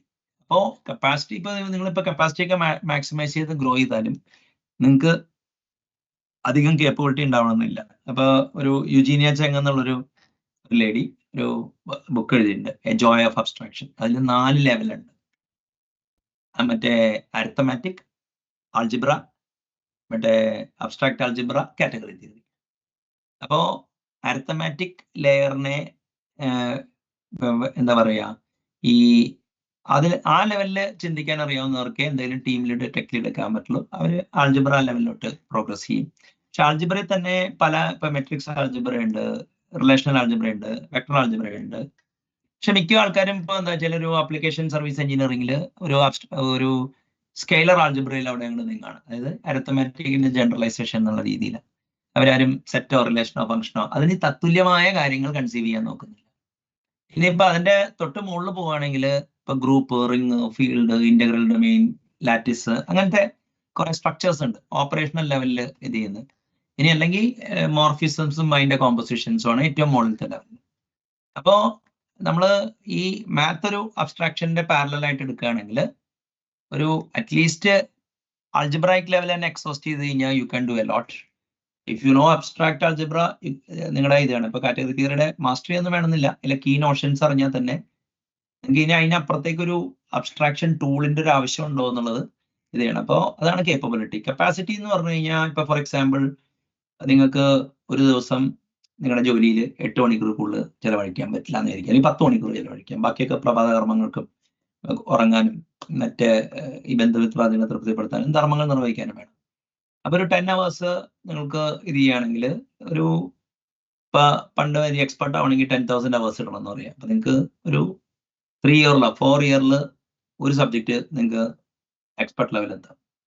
അത് ഒരു അത്ര ഒപ്റ്റിമൽ ആയിട്ടൊന്നും അറിയില്ല. ഒരു 60% ഒക്യുപ്പൻസി റേഷ്യോ എന്ന് പറഞ്ഞില്ലെങ്കിൽ കപ്പാസിറ്റി റേഷ്യോ യൂട്ടിലൈസേഷൻ വന്നു കഴിഞ്ഞാൽ അത് ഏകദേശം ഒരു എന്താ പറയാ 6-7 കൊല്ലം എടുക്കും. അപ്പോൾ നിങ്ങൾക്ക് ഏറി വന്നു കഴിഞ്ഞാൽ 4-5 വിഷയങ്ങളിൽ നിങ്ങൾക്ക് ഈ കേപ്പബിലിറ്റി ഇടാൻ പറ്റുള്ളൂ. അപ്പോൾ അത് കൂട്ടണം എന്നുണ്ടെങ്കിൽ ഈ മറ്റേ കൊളാബറേറ്റീവായിട്ട് നീങ്ങണം. അതാണ് അങ്ങനെയാണ് കപ്പാസിറ്റി എക്സ്റ്റെൻഡ് ചെയ്യേണ്ടത്.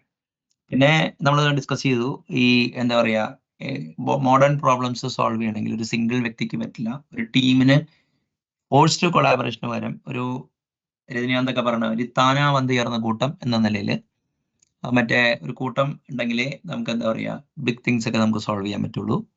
പിന്നെ ഈ കേപ്പബിലിറ്റിയുടെ 4 സോഴ്സ് എന്താണെന്ന് നമ്മൾ ഡിസ്കസ് ചെയ്തു.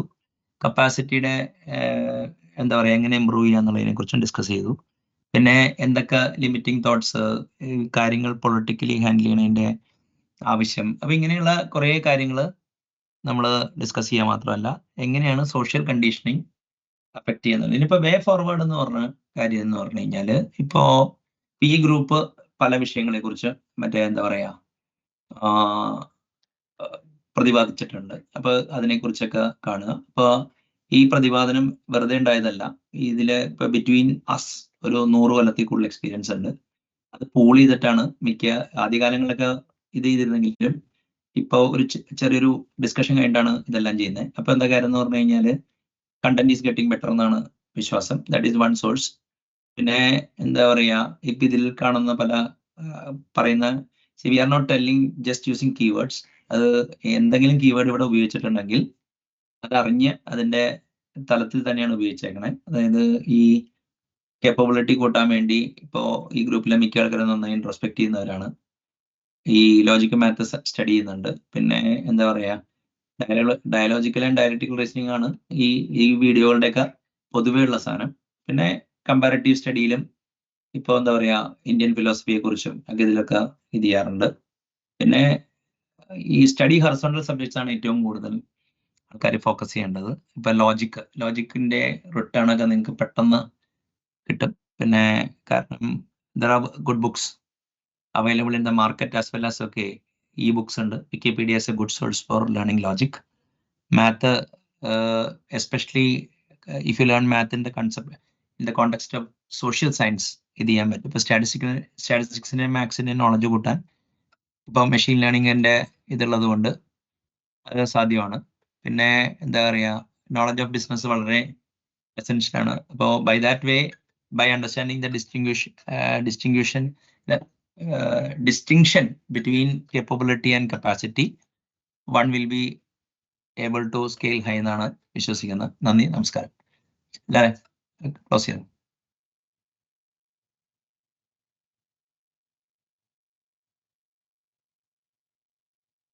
ഹലോ.